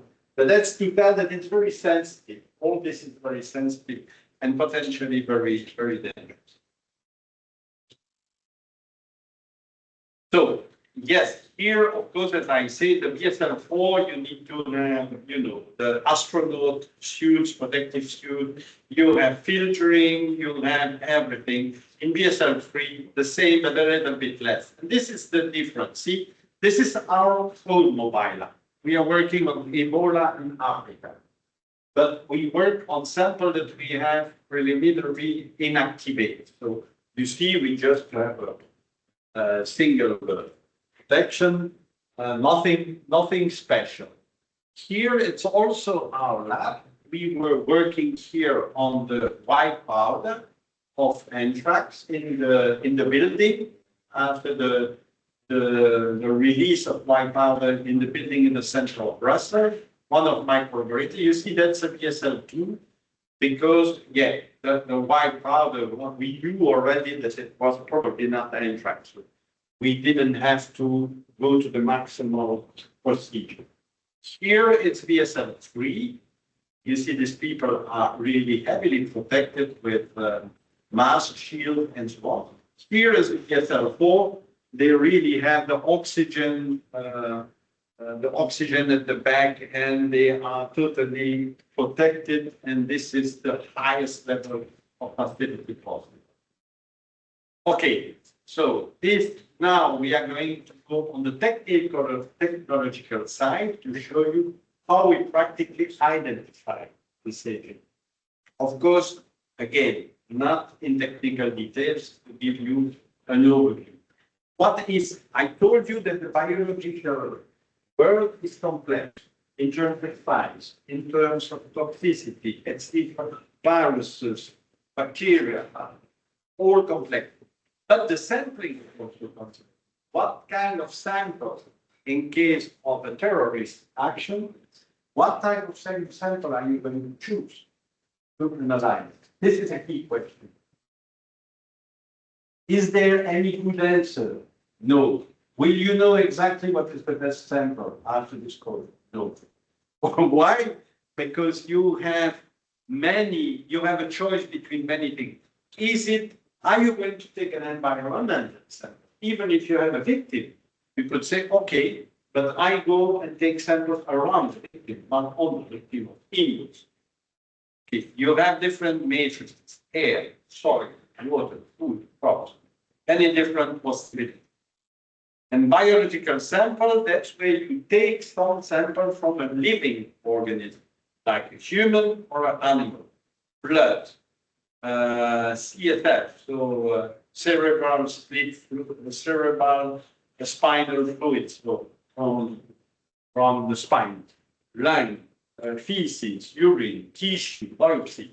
All this makes the standardization of diagnostic tests very complicated because what works on air or water does not necessarily work on blood or lung tissue. So the test, making a test is awfully complicated if you want to validate again all the different matrices. So this is one of the problems. Second point, we have not only a lot of possible matrices, but we have a lot of possible technologies. What technologies for one type of sample, what technology are we going to use? Will you know after the call? And shall I tell you what's the best one? No, you will not know. I do not know.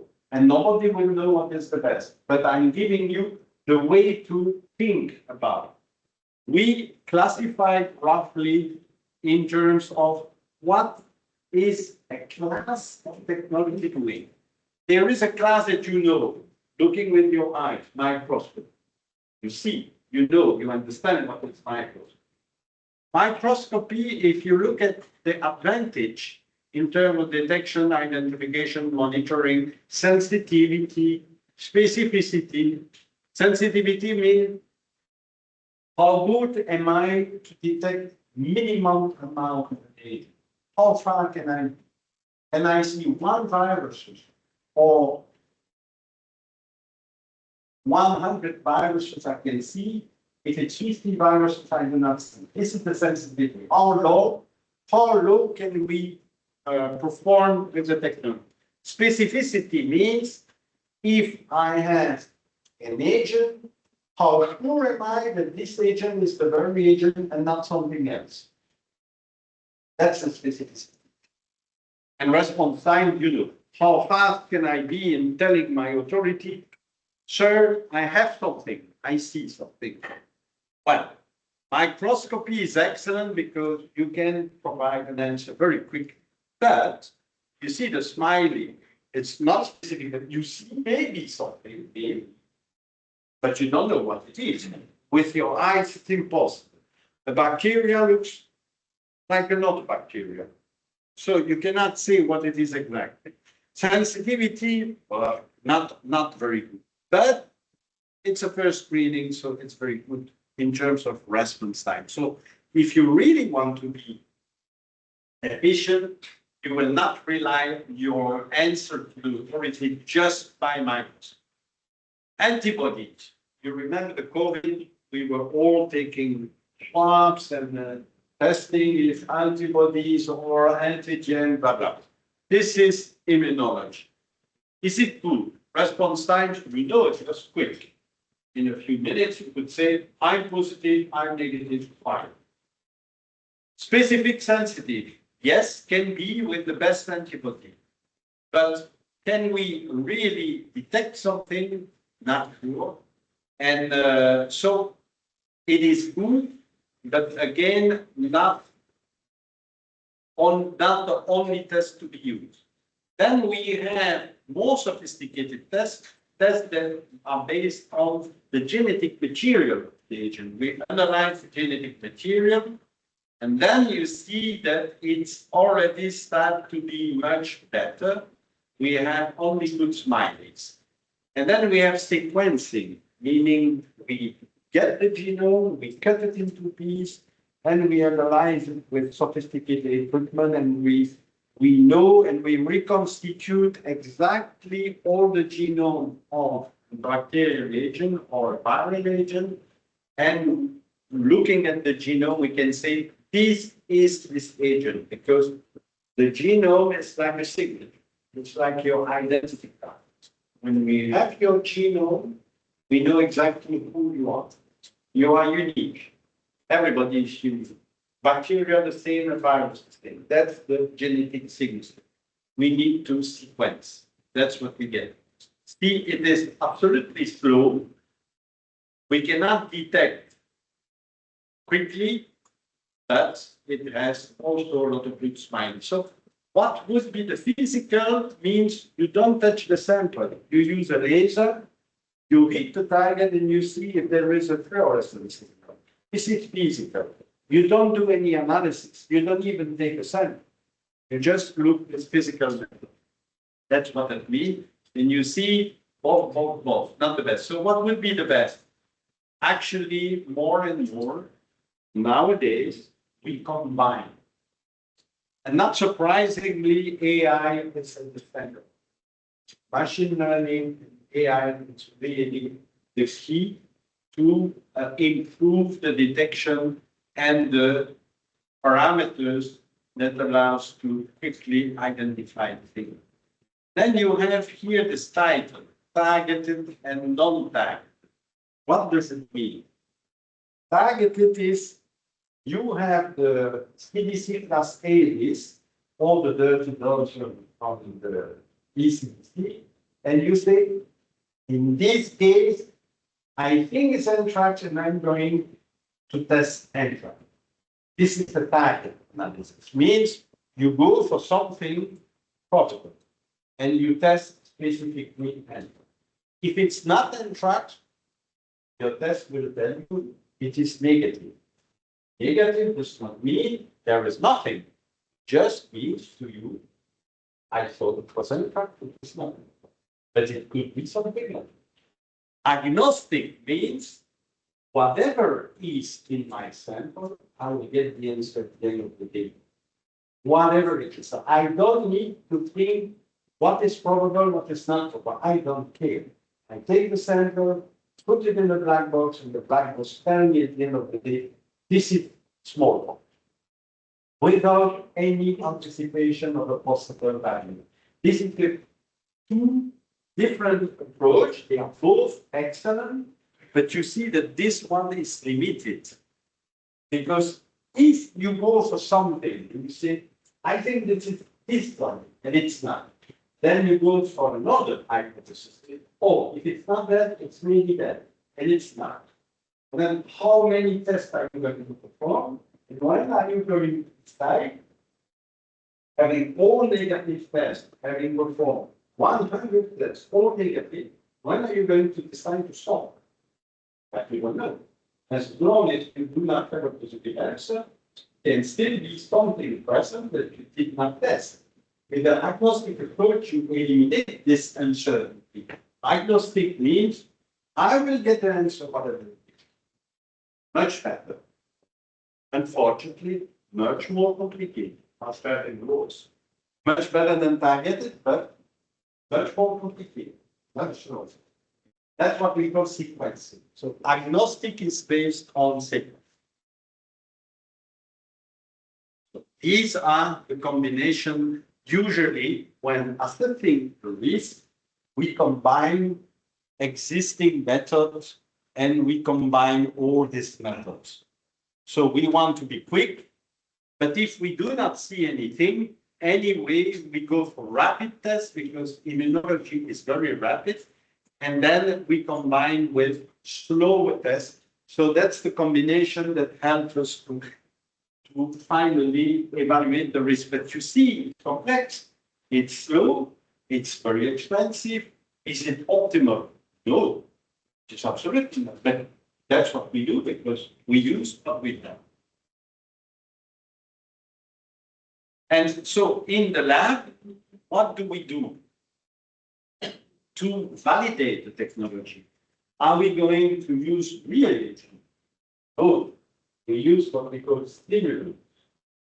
So to validate the technology, we always select an agent that looks like anthrax, for instance, but it's not anthrax. It's something totally inoffensive But it looks very much by many parameters like anthrax, that does not produce a toxin.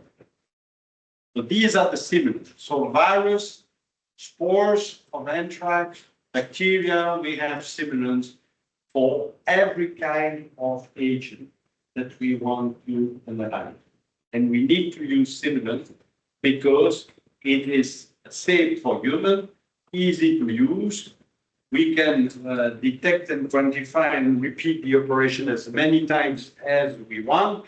And even if it's spread in the environment, we do not care because it's eco-friendly. So these are the parameters on which we choose stimulants. And then you see a few pictures of people really operating.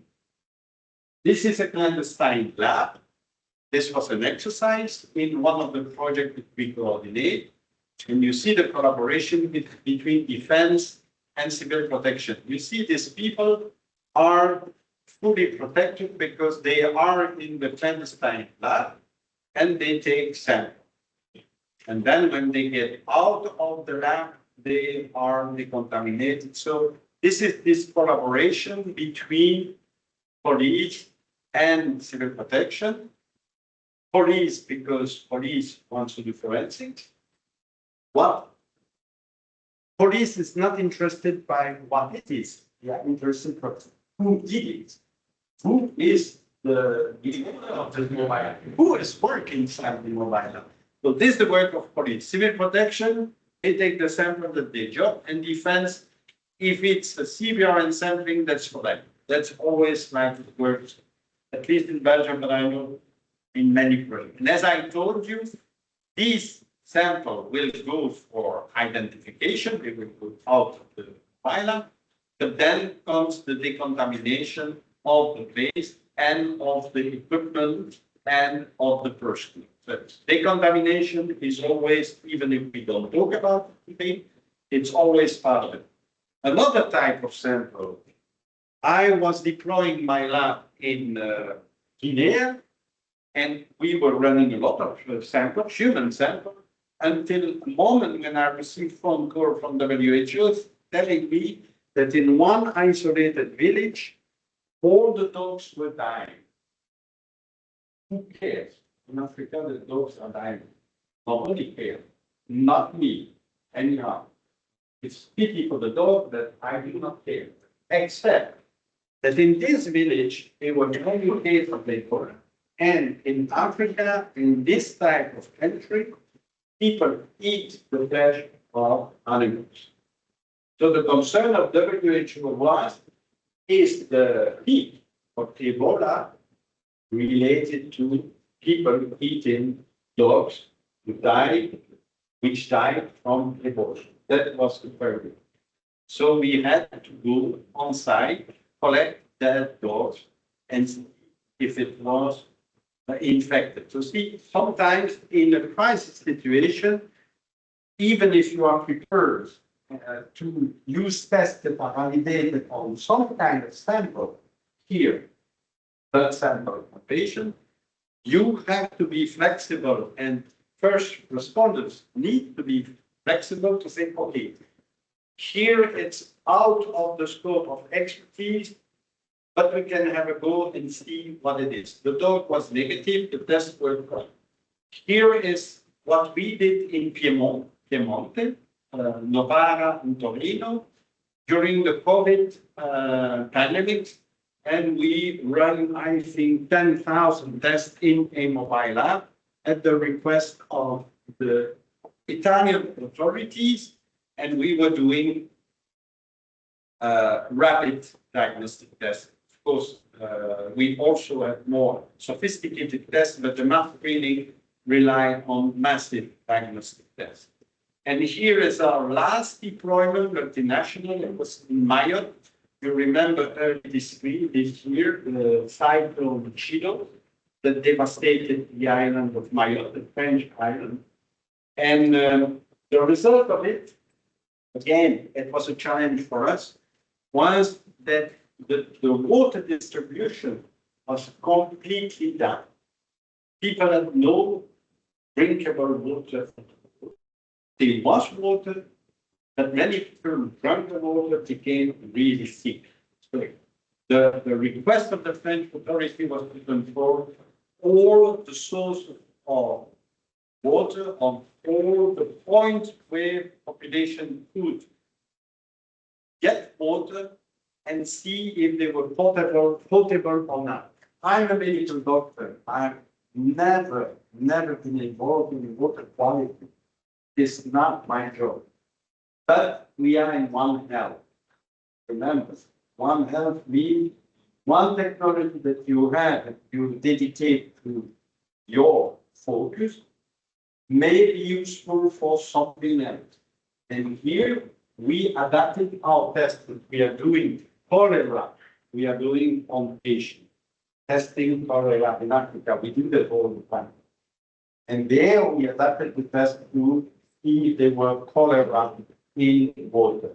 See, that's the flexibility. That's first responders flexibility in time of crisis. So depending on the type of agent that you suspected, you have a state different tests that can be used, the sequencing, the molecular test, the culture, the microscopy. We also have for toxins functionalism. It means, is the toxin functional? The toxin can be there, but can be non-functional. Then we don't care. But if you only use detection tests, like immunoassay with an antibody, the test will tell you, I have ricin on site.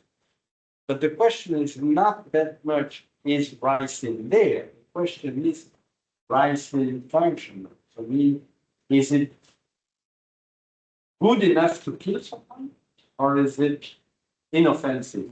So you need to test the functionality for the toxin. Targeted and agnostic detection identification method, very quickly now. Targeted approach, what kind of, this slide you have seen. So for all this, we can use in a combination or separately a targeted approach that you have the PCR, what's the term that you know, amplification, or agnostic approach, and you have different tests, but based basically on mainly on sequencing. So one of the targeted approach that you know is using antibody.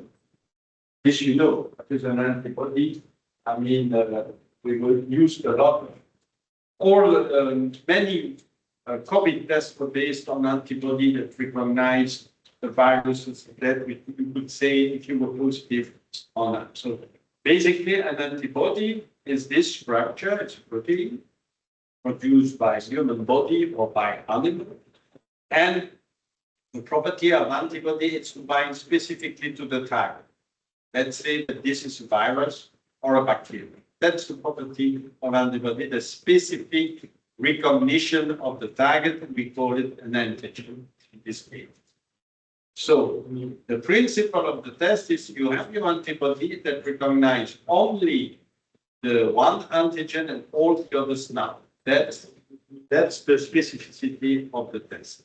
And lateral flow assay is what you use to test yourself and be sure that you were negative for the antigen of SARS-CoV-2, so you were not infected by COVID, or conversely, you were. And see, it's very rapid. You have used it, so you know in a couple of minutes, you know, and you have these visual signals that tell you this is positive because my control is positive and my test is positive. This is negative because the control is positive, the test is negative. And here it's invalid because the control did not show up. So if control is not showing, that is not good. So prick test, pricking the tip of the finger, and or nasal swabs, you probably did it, or you have in your family to do it with kids, for instance. This is the rapid targeted approach. What we used in the lab and I will be very brief with it, but it's very original in me, you know.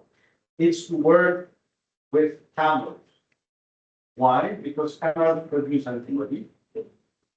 But this is the human antibody, this is the camel antibody. You see the difference? Simple.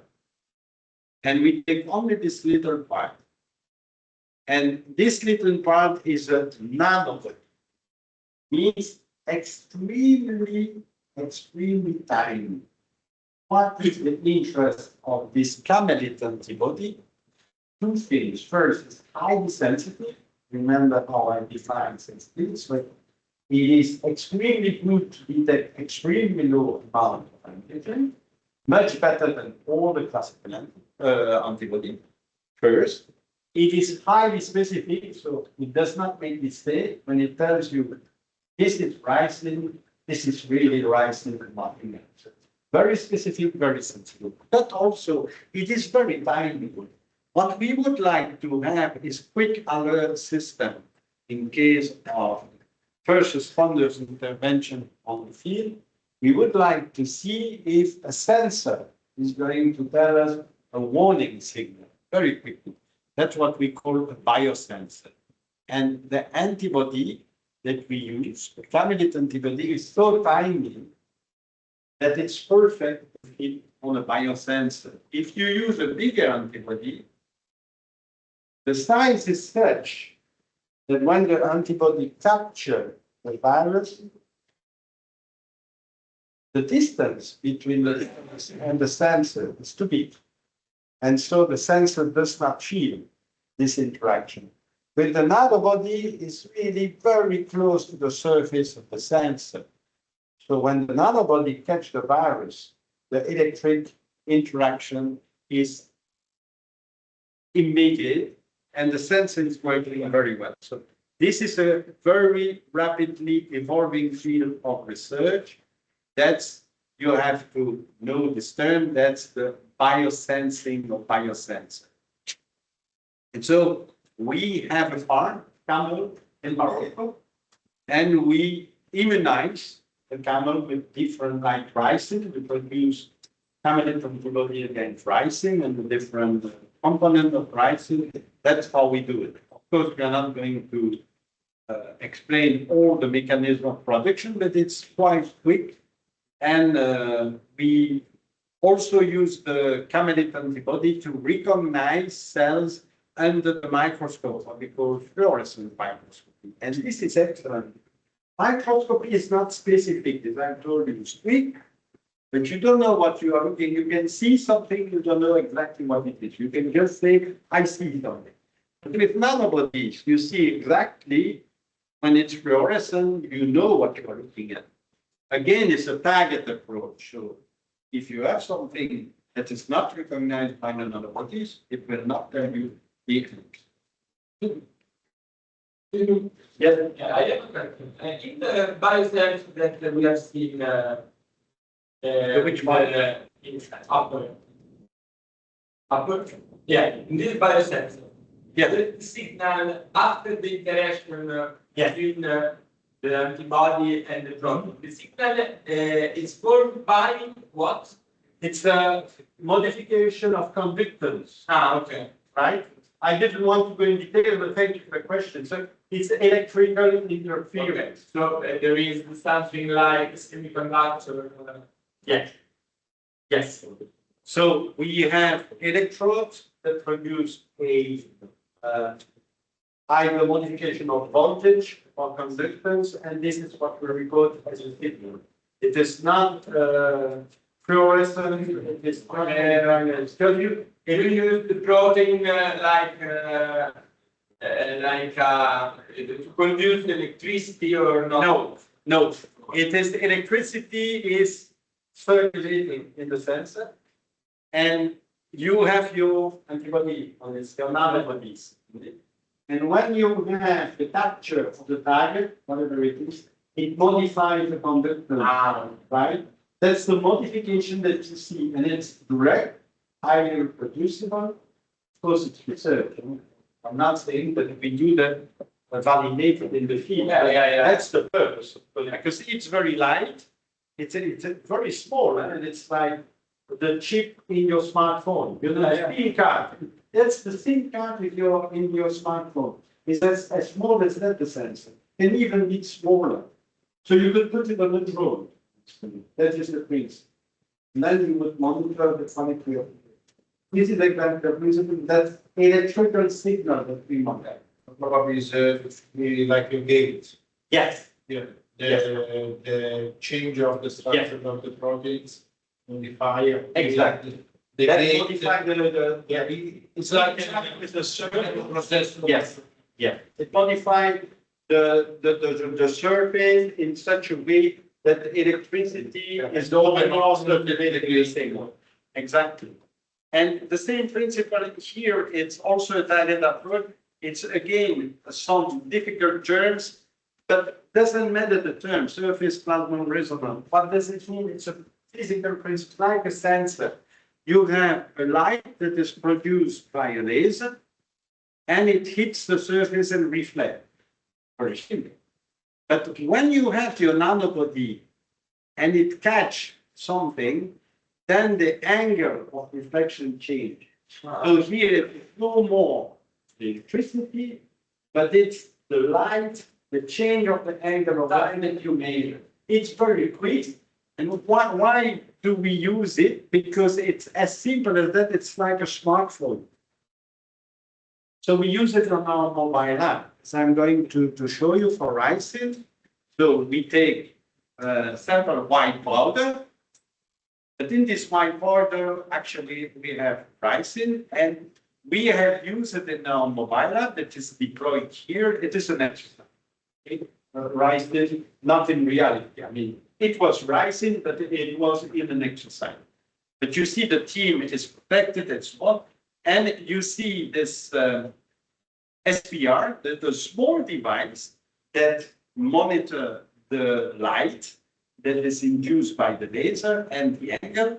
And you see that when it meets, the nanobody meets ricin, you have a signal that is the light signal, the angle that is translated into this curve.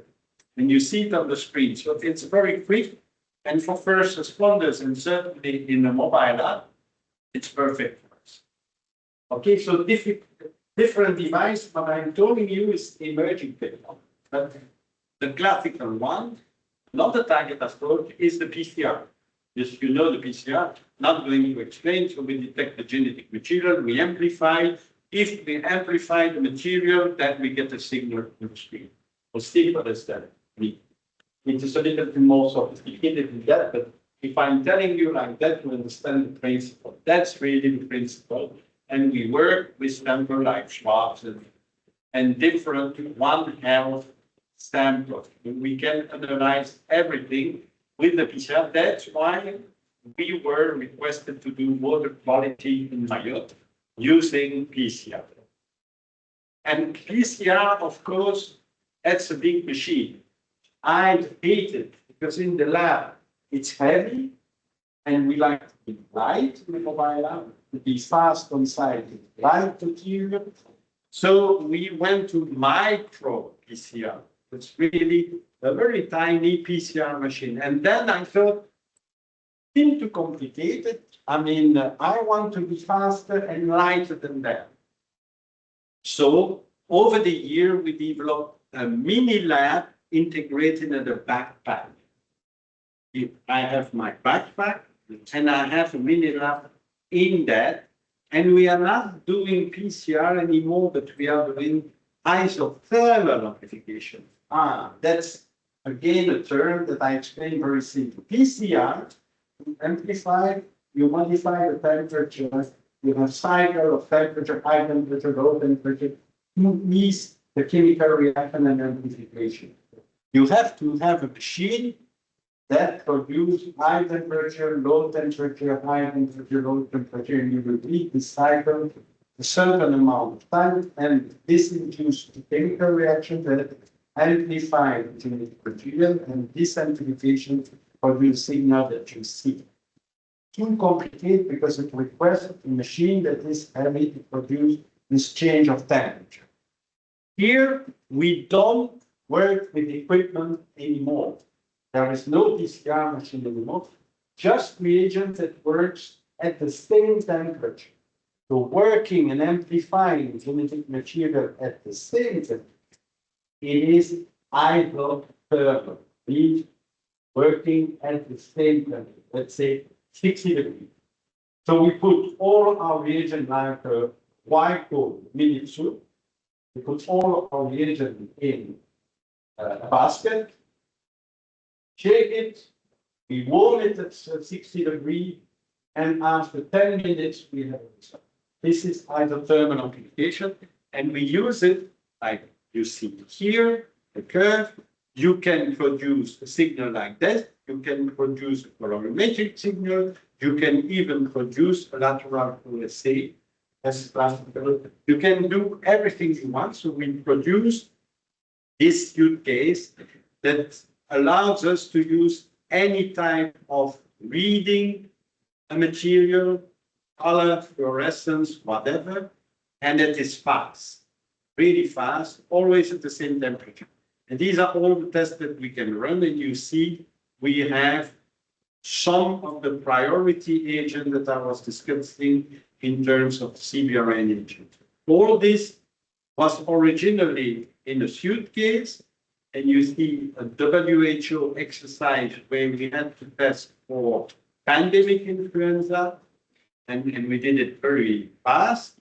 And from this suitcase, now we have moved to the backpack that has been used at the border of the Kivu Lake by non-experts. We show them how to mix the sample and to heat, and they were fishermen, not biology, just fishermen. And we show them in 1 hour how to use this, mix things and heat it, and they could detect cholera in water. It's as simple as that. So with a very, with a backpack. So the message is we go for lighter device, faster device for first responder. I'm not speaking about testing reference laboratory with all the equipment.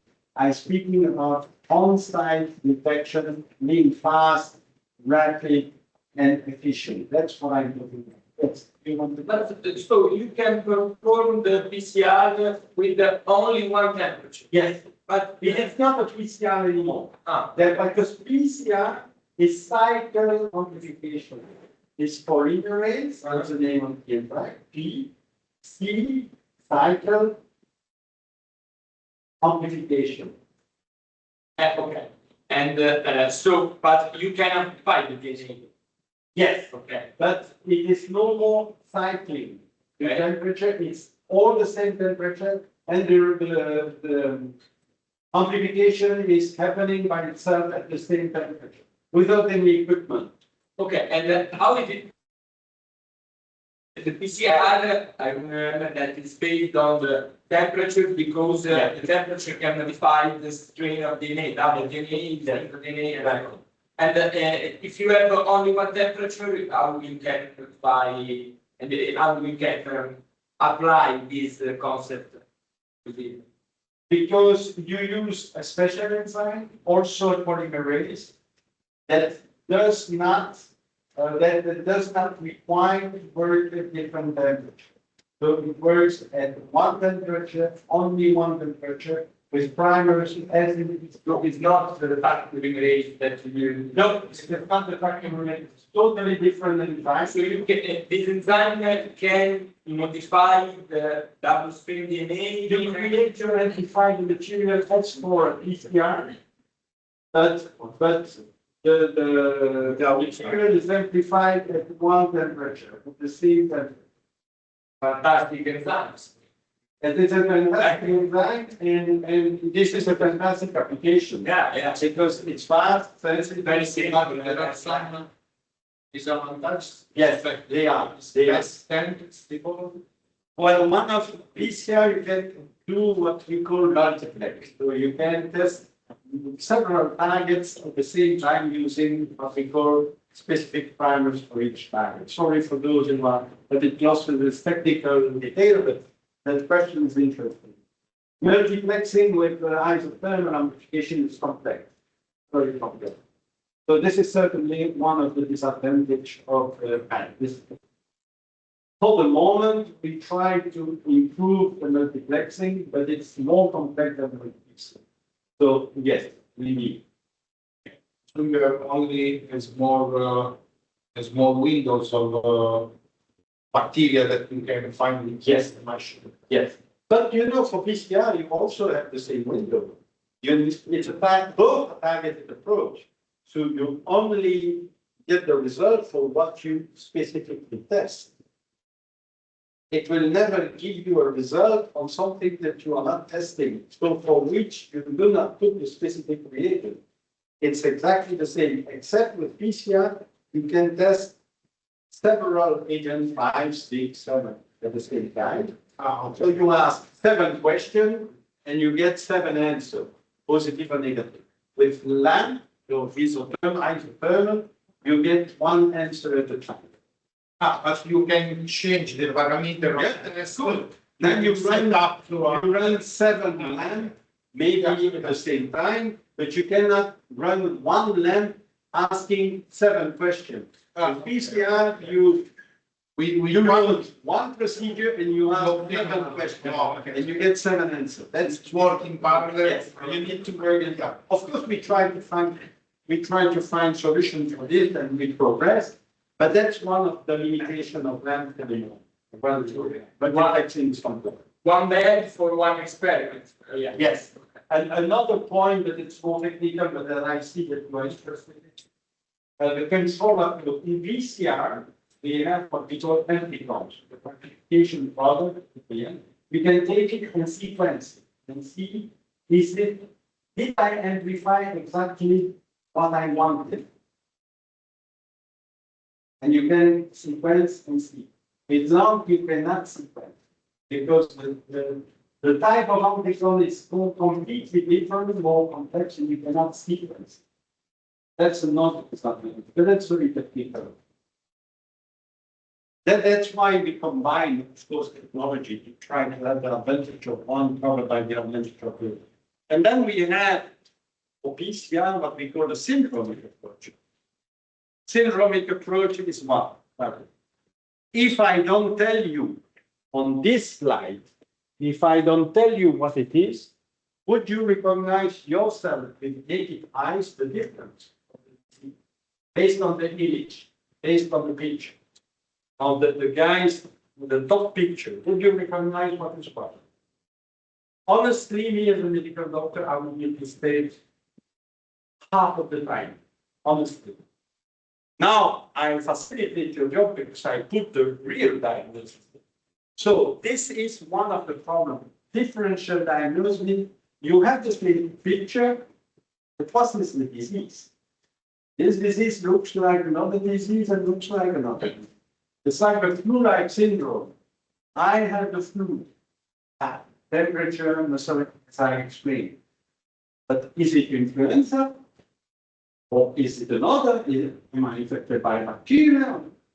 What is the diagnosis? Differential diagnosis means when you have one picture, what is it exactly? So we want to test this, and you have this problem not only for skins, but you have for, see here, what is the difference between influenza and corona?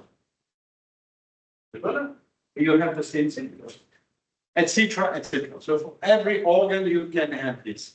So what we do is we use a PCR machine that multiplex. We ask several questions of this cat at the same time. In one procedure, you test different parameters. And here, for instance, if you have some guy who comes to the lab and says, I'm coughing and I have fever. Okay, tell me what I have. I don't know what you have. But I'm going to test for respiratory different viruses and bacteria that may give you the symptom. The same for different disease. So we have this procedure And basically, if you have a respiratory infection, we can test for all these guys here and tell you at the end of the day, for you it's influenza. So that's really the multiplex approach. We test different agents at the same time during using the target approach. This we have done with WHO as well during this pandemic influenza scenario to be sure, because you know the WHO, when they give you a sample to test, sometimes they trick you. You are supposed to be in an influenza scenario, but they give you something different. And so they like to see how good you are in looking aside of what should be the main diagnosis. So we know this guy, and so we have different technology to be sure that we do not miss the thing. Then the agnostic approach, I told you already a word about this, that the NGS. What is NGS? Next generation sequencing. This is a revolution in biology. And I will explain to you very simply. So it's known since quite a long time, and it has many medical applications, especially for cancer, human genetics, to classify cancer. But more recently, it has also been more and more used to identify the origin of infection. How does it work? You have the pathogen, this you know, because that's the basic principle that we saw in the beginning of the course. You have the genetic material. You know what genetic material is. We have it in all our cells. We have genetic material. Bacteria, virus, is the same. We have the black box. Black box, what it is? This is a sequencing machine. For us, this little sequencing machine is half the size of my smartphone. So we use it in the mobile app. Again, on-site analysis. Same principle to support first responders doing. But this is the black, it works like the big box. That doesn't matter, same principle. Consider it as a black box. What is the result at the end of the day? We know all about the genetic composition of the agent. If we know, it's like having the identity of the agent. Like I would have your how do you call it? Your ID card. I will have your ID card or your fiscal number. I think in Italy it's fiscal number, and you are identified as a fiscal number. But I have your fiscal number, so I know who you are. That's exactly the same. This is what this procedures is doing. We know the fiscal number. And what do we do with it? Well, we can analyze and say, this agent has been manipulated. Some guys has introduced a gene. It is no more a natural agent. That is something that has been genetically engineered. This we can see. We can of course identify the agent. We can also see if some extra manipulation has been done by a terrorist, for instance. And they can disturb us from natural Yes. modification. Yes, because you have a huge database with natural agent already, right? And you match your result with what exists. And you can see, it looks like in fact that there is 1, 2, or 3 genes extra that we never use in that, and they have been added. That's exactly what it does. That's why we use it in forensics as well, in attribution of intentional release. Attribution means perpetrator, find the perpetrator. That's why it's used in America by some big institutions, the WHO and Interpol. You know Interpol. So it is used all the time. That's a reference method. So you don't need to know how it works. But if you know that it exists and what it does, it's fine. It's excellent. Because that's, you will hear about it for sure if you continue in what you're doing now. And see, to tell you, we used it in the lab. You see one of my collaborators, and you see the smartphone. That's my fault. The sequencing machine close to the portable computer. You see the size. Now, we can use, and we do use, sorry. And we have a break, Sorry? and we have a break. Yes, absolutely. Good, thank you for reminding me. Thank you very much.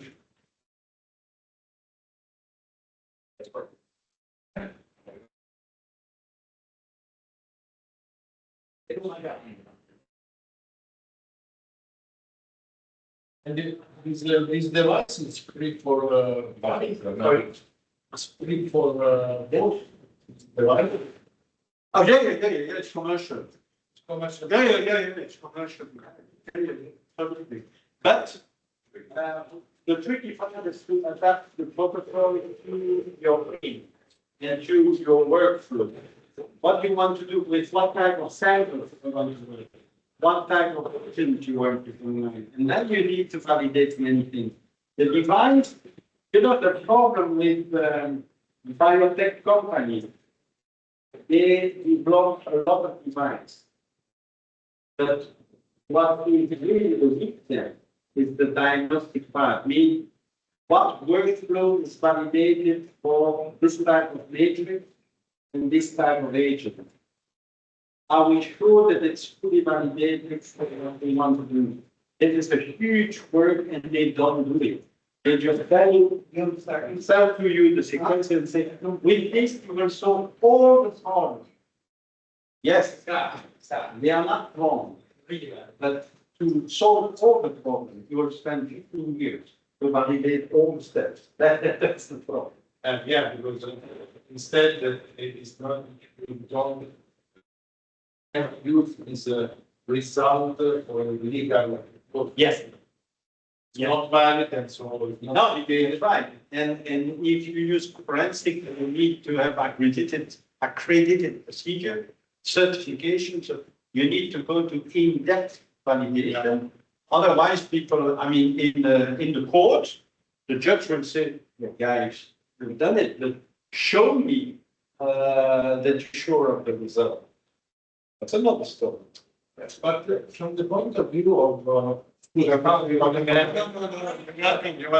from the point of view of this respond, it's not necessary to validation process. The purpose is different. I have to roughly say if there is something. So Yeah. I can commit a mistake, but with an acceptable probability. Yeah. So it's per me to perform a mistake because after, in a second time, I will perform some more accurate analysis. But for this responder and to provide an immediate response, also if is not verified is the good issue. But basically, for first responders, what we consider with this diagnostic approach is highly concentrated. And why? Because if it's low concentration, we do not mean that there is no risk, but the risk is manageable. What is not manageable is if you have really huge amount. This technology for huge amounts will work. Okay. If you go for too low amount, you will not be considered. That's why we say, okay, guys, if we are using it, if the answer is negative or hardly available, it means that for you, the risk should be manageable, even if we don't know exactly what is the risk. But if it gives an answer, it means that be cautious because it's really be cautious. That's how we would use it. And that's it. Yeah. It is, I could say, this is sure because Sure. I know that I see the disease. I see the disease. Oh, I have the disease. I have only to understand what kind. Yes, exactly. Clear. And so I can see it possible to commit mistake only. No, if it's really highly concentrated and you have validated, of course. If your validation is strong and you have a lot, you know that this result will be good. And then it's usable. But that's why, again, we have a pipeline of technology. We never go on site with one technology, relying on one to say to the authority, we have done risk assessment. It would not be good. I mean, it would be irresponsible. When we do risk assessment, we use, of course, as many quick detection and identification as possible, but use several different methods. And though we try to validate what is what, and how to limit the uncertainty. Limit the uncertainty. Yeah, so I can use different techniques and I can put together the results. Yes. Yes. The same concept with the chemical fluid. Yeah. If you have a chemical thousand on something like it, and you have to go on the field, it is only for high concentration of. Exactly. Exactly. No, look, I will come back in 15, 20 minutes, okay? Yes. We can take a class picture and then you will finish the lecture. Okay. You want to finish now? Yes, I want to do it in the middle of the last hour, so everybody's in the class. Okay, but I can go quickly to the end, and then. No, not necessarily. Interrupt a minute. Okay. Because it's until 1 hour, isn't it? Well, Okay. no, shall we interrupt you 1 minute? Okay. The picture and let's Okay. 9:50. Do you know Professor Ardui that works in Gala? No. No, and she is very good with the part of biosensor. Right. Yeah. And I mean, I work in the Italian Army. And It's good. I'm a lieutenant of the Italian Army, and I want to do a project with her about the sensor that can control the metals in the water. So Heavy metals in water. Yeah. That's water quality. Yeah. The same. Except in Mayotte, we had a multinational team. One of the team was a German team. He was expert in that. But we only did the biology. We are not clever enough. Share some information. That's why it's also a concept. We worked in modules, and when you have a huge crisis, you have a network with different technology, different modules. They say, okay, to be sure, let's put 4 or 5 different modules, and we call all people who master a module, and we say, okay, with these 5 modules and 5 team, international team, we can do the job. With mobile apps, that's how we work. We hardly work alone, pretending we can solve it all. No, never. We are very modest, and we say, look, guys, better to have different teams with their own expertise. And here in Mayotte, we had a team expert on chemical contamination of water, heavy metal, and so on. That was not my field, but for us, it was Shigella, Francisella, cholera, all this biological stuff. Present, not present anymore. That's what we did. She had worked also for the some biosensor for the COVID-19. Yes.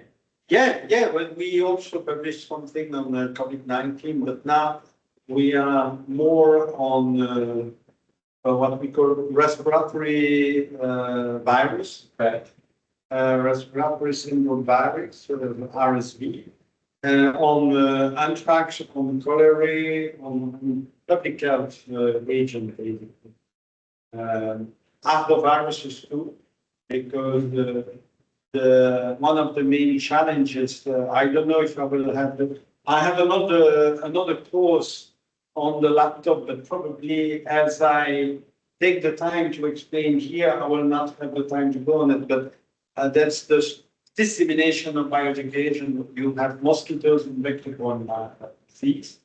And so we work on vector-borne disease, like viruses that are carried by mosquito, like dengue, Zika, chikungunya, malaria, this kind of stuff. And trying to detect in the mosquito that is contaminated and care. Yeah, yeah. Well, we kill them and then we analyze, but it's very complicated. It's very challenging. This really huge research what we do on this, but it is necessary because of climate change. Vector-borne disease are sharply increasing. So some authorities they want to have a better risk assessment again on site. Always the same keyword, because people are getting mosquitoes in traps, but they can have 20 traps with 1,000 mosquitoes. What are you going to analyze? 1,000? You can spend months. So it's trying to better discriminate what is the interesting sample in the 20 traps. I go to these 2 traps because I have clues that that's where we have the problematic mosquito species. Not all mosquitoes are virus countable. If you have albopictus, you know, oh, this one I need to collect first, and then you collect these samples, and then the part that we do is this mosquito contaminated with dengue or whatever, and then to find it. And we use NGS. Of course, we use NGS, diagnostic approach, combined with a target sequencing approach. If we go for dengue, we improve the procedure by looking at dengue specifically in the sequencing step. See, it's always a combination of things, and that's what is interesting in the job. You always try to improve. Is it clear what I? I don't know the technique of the PCR with only one temperature, and it is very Isothermal, yeah, it is interesting. Of course, I had a slide explaining the principle, but I thought that I would lose 95% of the class. We can do for our lessons only about but Yeah. Because I don't feel, I don't think that everyone has interesting like us, biological knowledge is can see some people fall asleep, look on the smartphone. I say, okay, I should stay evil. But thank you for asking question, and it's very interesting. No, but we are chemists both. I can feel that you have that you know something, not much, but some. No, laboratory knowledge. You see it immediately. You see it immediately. Yeah. No, I worked in the past for detection of aflatoxin and aflatoxin, but in the grains. I extracted it's a classical rice from both. Yes. So the common check before unloading the boat in bottles. In Napoli. And I work in environmental labs for some times, and I received this sample of grain for detection of aflatoxin, and we use a immunological system. By colorimetric change. Yes. That's also a quick question. I'm talking about 200. Yes. And in this type of PCR, you use some particular basis because you tell us that yes, we use primers. Possible to see. We use primers. But you know the PCR, classical PCR, you have annealing of primers to the target. And then you copy or you recopy sense and this. Okay. But then you need to heat to dismantle and recopy. To recopy, you need, after having dismantling by heating, you let the temperature go down so that new primers bind to the new strands, etc. Yeah. And you cycle. With isothermal amplification, you have the same basic principle initially.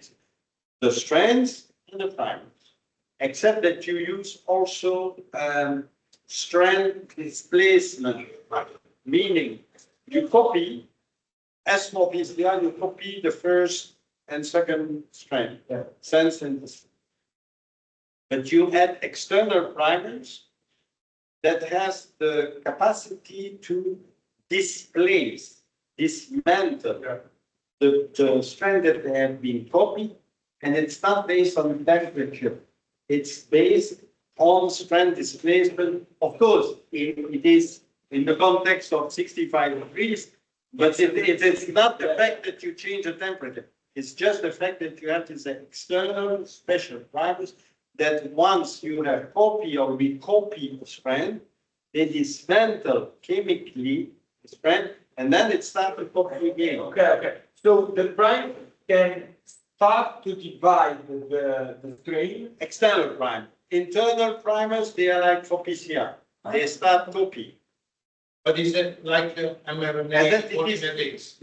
It's like mRNA Yeah, mRNA. polymerase. Yeah, but that's a without separating. But you have two things. So if you heat a cell settings at 65 degrees, you already have some kind of dismantling of the temperature. Yeah. That's the principle of the PCR. You heat and Yeah. here you start at 65 degrees.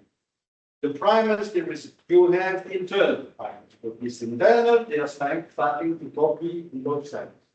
The strength. Okay, you have your first new strength. You have external primers that dismantle with the temperature of 65 degrees, that dismantle the new copy.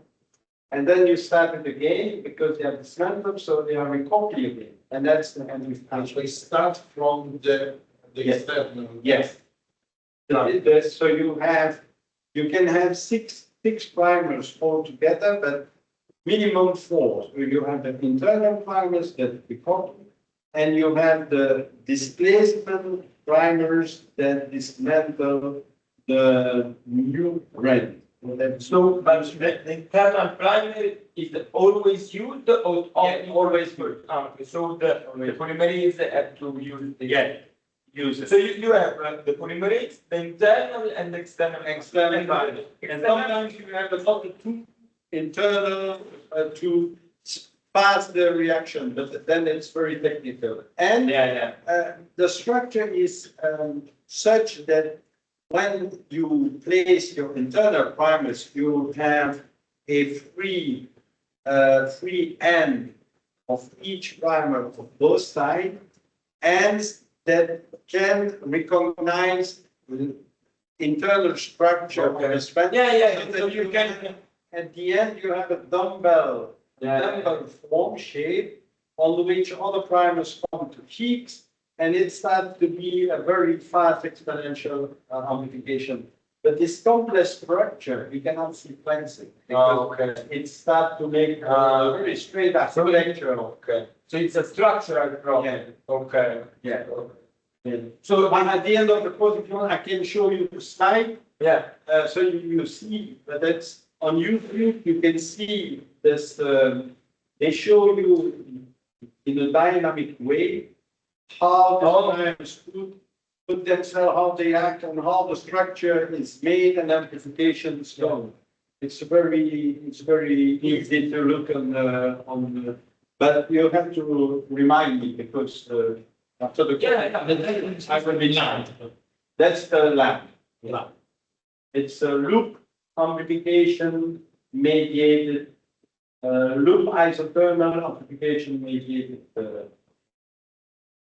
method. That's one of the isothermal. You have others. It's not the only one. You also have RPA, recombinant polymerase amplification, also isothermal, but working on another principle. But the lamp is by far the one that is really used the most. Okay. At the moment, because of its easiness, portability, cheap price, flexibility, to adapt it to many different scenarios and, yeah, that's really interesting. And in a mobile app, it is good because I don't need to carry all this PCR machine, which are heavy. PCR requests more expertise on people. The lamp, it's like, life shoot. You put all this, and it goes. I mean, afterwards, you could design it, you need to understand it very well and know and be expert. But to use it, you don't need to use it. You can use, I use. yeah, If I come with the mini lamp that I have the backpack, I show you twice, you do it by yourself, you will get the good result. Without even knowing anything about how it goes, you will get the good result. Now, if you want to design it, that's a more. That's, yeah. Yes. Yeah, This is for sure, yeah. yeah, this, you need really to know, see. Yeah. Very interesting, yeah. Good. No, that's, So I remember to you later on. yes, if you remind me, I will, I'm sure. I can send you on your mail the YouTube link. So that you Okay, can that's have. not a big part, you can get that, okay. So, I'll explain. Take that. It's like that. Yeah. Yeah, it's like, there's no, yeah. You are, yeah, you are surviving? You're surviving? You're surviving? Signora, you are surviving? You sure? It's like, you're not dying. Oh, good. Like, this.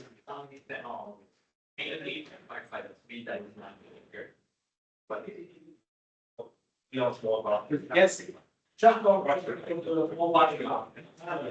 Normally, which is the number of people like that in terms of PSL. How many? In terms of PSL. BSL, that is the BSL 3 line. It means that we first protecting the operators by working in negative pressure flow. So not the thing that is only broken, on the pressure, in different form, but the samples are received at outside in the reception center area and decontaminated. Before moving into the lab, the decontaminated the samples outside. And all what is the external surface of the fluid, you will decontaminate. Then, when it's decontaminated properly, you move them inside the lab, use them, and then they get a pressure flow forward. Where we inactivate the biological component. We add agent that kill agent, but in fact, the genetic. This inactivation process happens in one time. But the both is the negative yes, that's with the mobile. Yes, the mobile. If we support the pressure with the outside 35. Not even positive pressure, safe. There is a man outside. Yeah. It's, I inflate the fan, that's it. It's the same pressure to the. Okay, well, just the flow blocking. The dog box is negative pressure. And then one is inactivated, we get the sample out of the growth, but the growth box is completely free. Yeah, when the local say, Get to the operator, stay on site. with the ventilation fees there and And then the activated sample is processed in the lab as normal. We don't have they don't have to be, we have just single use ground. it's like the. Yeah. That's how we do. Okay, shall we, so the good news is that I prefer 4 hours course, meaning this course is followed by another one. as I see, and I prefer to go slowly to answer quietly to your question and not to kill you with too many slides. So that we will finish the course when we finish this slide. I mean, there are three other points, but believe me, they are easier and less technical. Only one is still technical, is CRISPR, but that's only one slide or two slides. So it should be okay. That I want you to hear about. Once I have finished these, it's done with the course. I will not do the follow-up. Okay? So you can breathe, relax, and not curse me because too many things. The other course that you will meet is a very simple one. It's all, I review all the ways to disseminate agents. Wind, water, and so on. Taking example of accident that really happened in bioterrorism or natural accident that really happened in the world, with sometimes really huge consequences. This is the course you will not have. But that's not a technical course, it's just explaining how agents can be spread and disseminated. This part we will forget. We will finish this course and then we'll be. Can you put, we have material, Yes. can you also put that other material? In file, Ah, yes. that would be nice. Yeah. Okay. Depends how much you pay for it, but then. No, a beer is okay. Joking. Hello. How are you? You see, this is my big dog. It was supposed to be confidential. Sorry.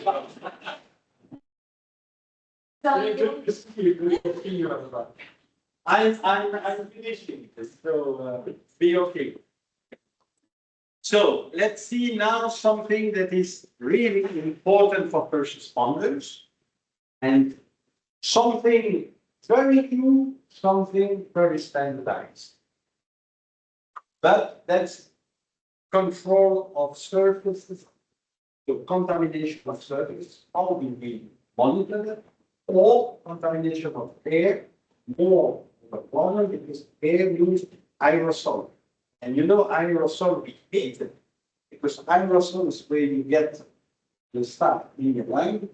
That's usually very bad news. Okay, let's go for it. So what we developed, we were working on Ebola in a mobile app. And we stayed there for 3 months. Ebola, you know what it is, deadly. And now you have a vaccine. By the time you work there, they were. Sorry. You are disturbing my thought. So the problem I had, that's not my. You work with online, you inactivate the sample, you take all the security measures, you decontaminate and so on. But basically, how are you sure that along different the successive weeks of work with that sample, your environment is not contaminated? How can you be sure? You work in a glove box with the deadly server, you inactivate them, okay, fine, and you decontaminate, and that's the inside the glove box. But you know, after several months, how are you sure that there is no traces of blood or whatever on the workstation? Can you be sure? No, I couldn't be sure. What did we do? Just simple thing, taking swabs at random on the workstation, and then analyze for the presence of keyboard. Big surprise. Some tests were positive. It was PCR tests. Should I worry about this result? Do you think? Should you worry if you were in my shoes? Hello, some positive tests from the swab, outside the control, inside more like that, positive for not Because the virus should be dying.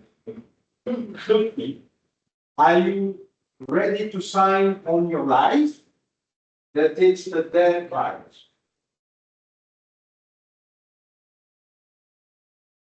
Would someone accept to sign and say, if I'm wrong, I die? Will you put your life at stake? I would need. So, of course, I expected it to be a dead material. But we cannot, and it's forbidden to make culture. Culture would tell me it's not growing, fine, it's really there. But we cannot culture Ebola in the bio one side. It would be absolutely tremendously dangerous, absolutely forbidden. So that was my problem. How to appreciate the contamination in a tent with paper metal? Because flooding, it's random. I stop here, but here, on this here. I cannot stop everywhere. I stop just random. That was my problem. So what was the reasoning to include this? When I went back, I knew that this guy here is developing laser. And he is absolutely not a biology. He is doing laser to check for leakage in the pipeline, gas pipeline. That's what he's doing. And he's selling very profitable.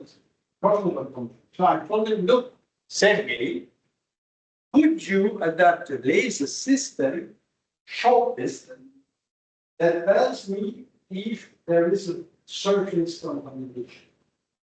We talk about the surface. So he produced this like a revolver stuff that produce a short laser, and we validate the fluorescent spectrum, fluorescence image, when the surface is hit by short range laser. Okay.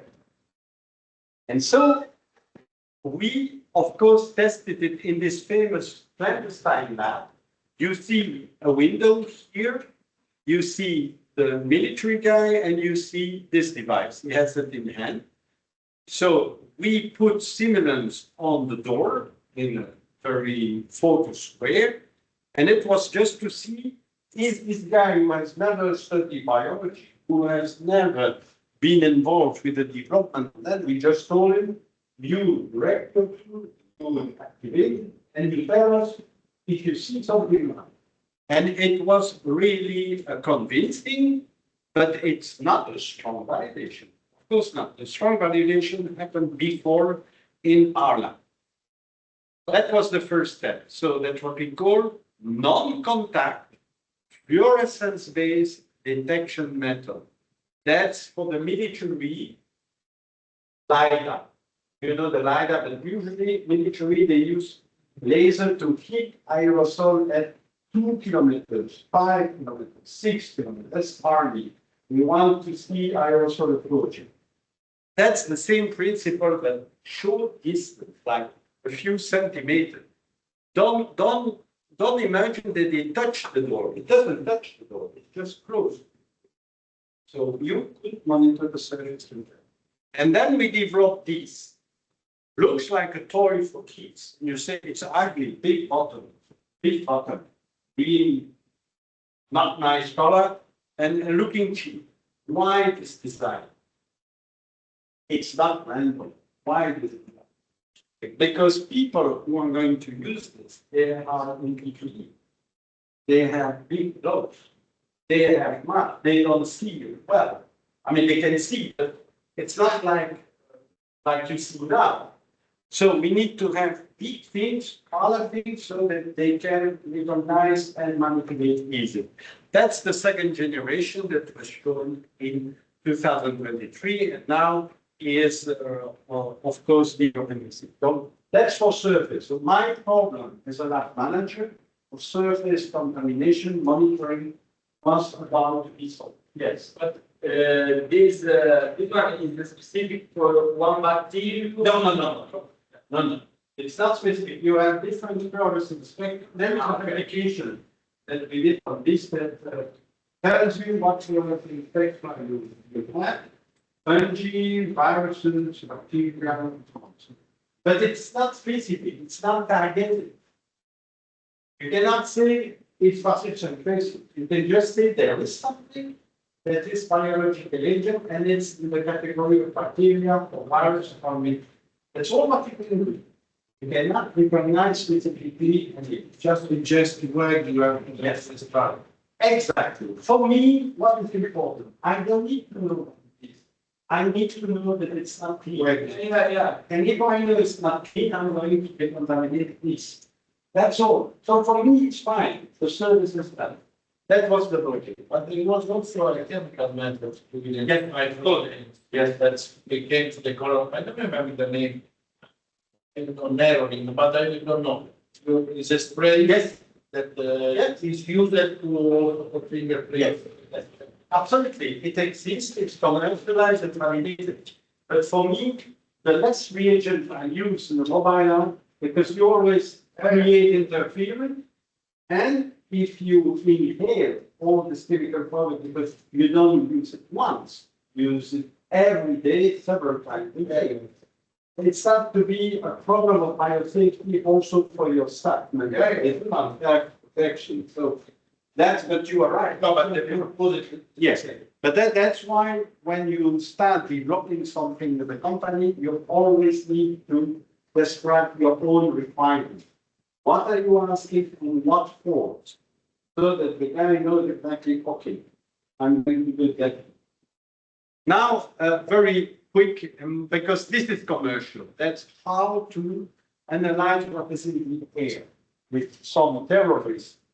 Spray something in a concert. How can we appreciate what is in, is there something in the air? What is in the air? But they are commercial, different commercial company, Vector Technology, a French one, is certainly one of them.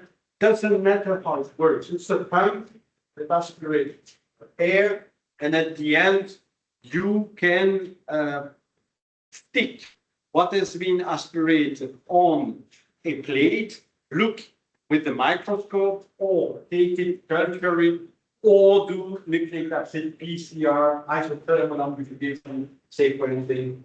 We come back on technology that you. So that's basically principle of a pump. It exists.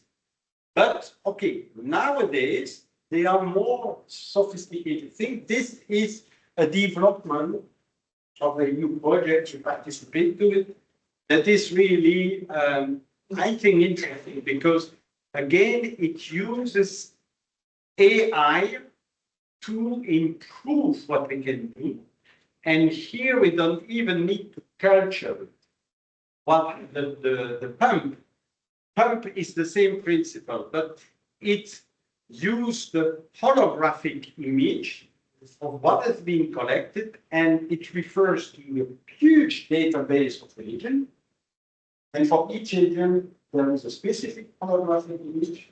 And so what is collected and the image and fluorescence that is produced is matched to a database, reference database. And then with the AI, very quickly, the device tells you this is this kind of agent.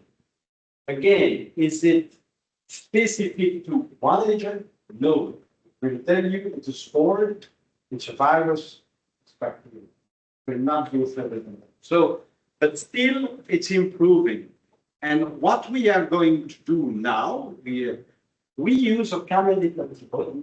You remember the camelid antibody, the tiny nanobodies, to increase the specificity of the signal. So we'll have holographic signal plus the nanobody that can be marked with different chemical to generate signal to improve. This is the device as it is now. So that was the first generation. This is the second generation. Still, we need to validate. Validation is not done yet. But this is what is interesting to tell you the importance of this type of people. You remember the Olympic Games in France? We didn't know already 1 year ago. Olympic Games and Paralympic Games. It was in Paris. You remember? Yeah. This device was deployed there. It was very confidential, not that we knew. But they wanted to control the air, and they used all kinds of new technology possible to be sure that they have enough clue on the quality of air. When I say quality of air, I don't speak about pollution. I speak about something else. Okay.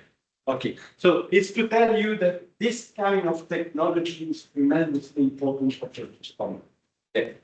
Now, something that is a little bit more complicated already to speak about is CRISPR.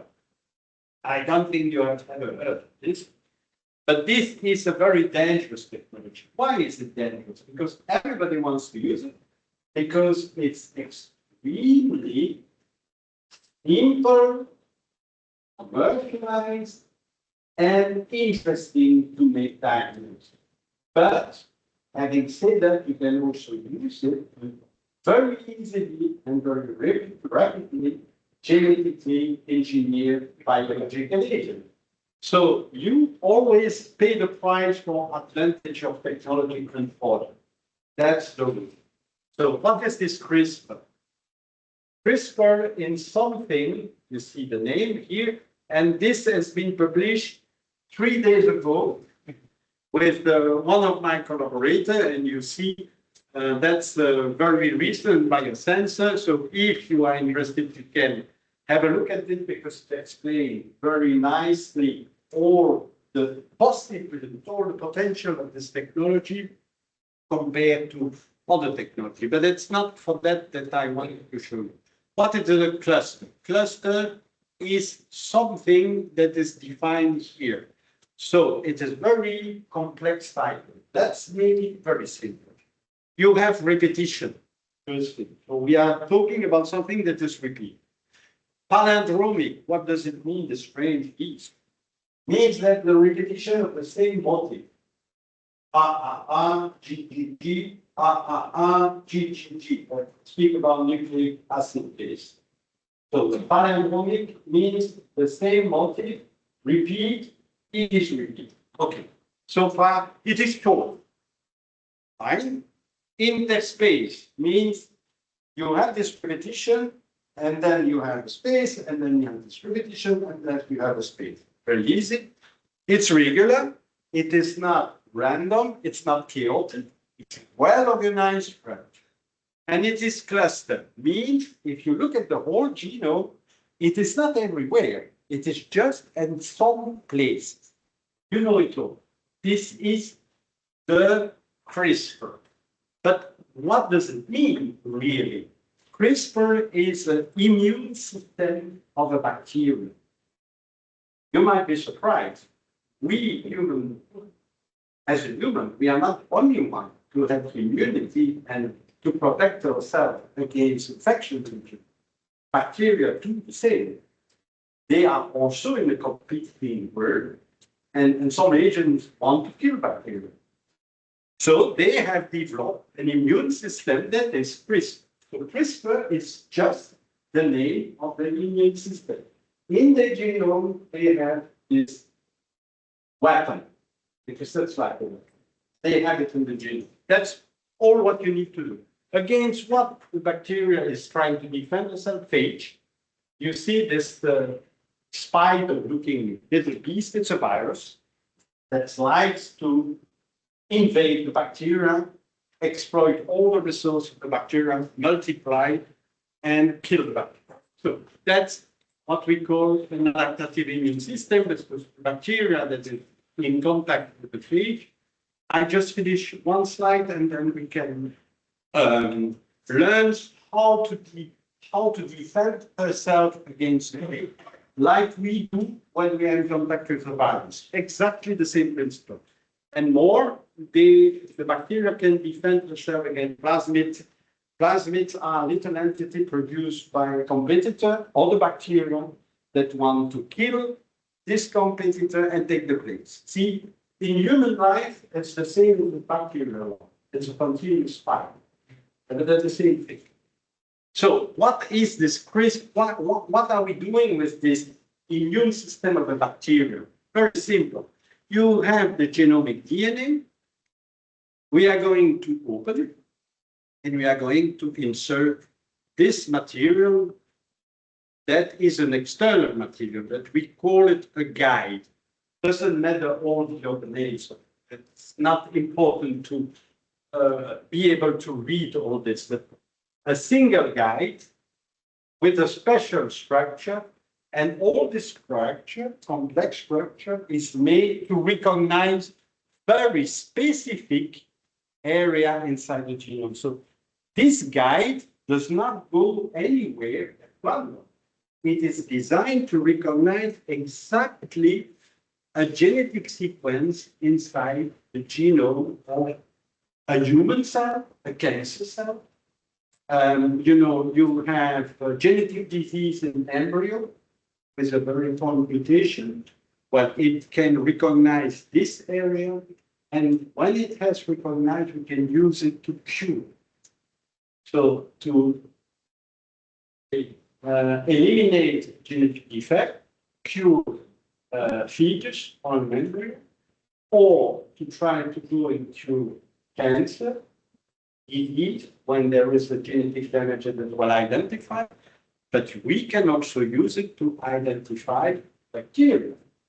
That's, I'm not going to talk about cancer here, but it's absolutely, this weapon can be used for it, but we are going to talk about using this to recognize bacteria. And this guy is used with what we call an enzyme.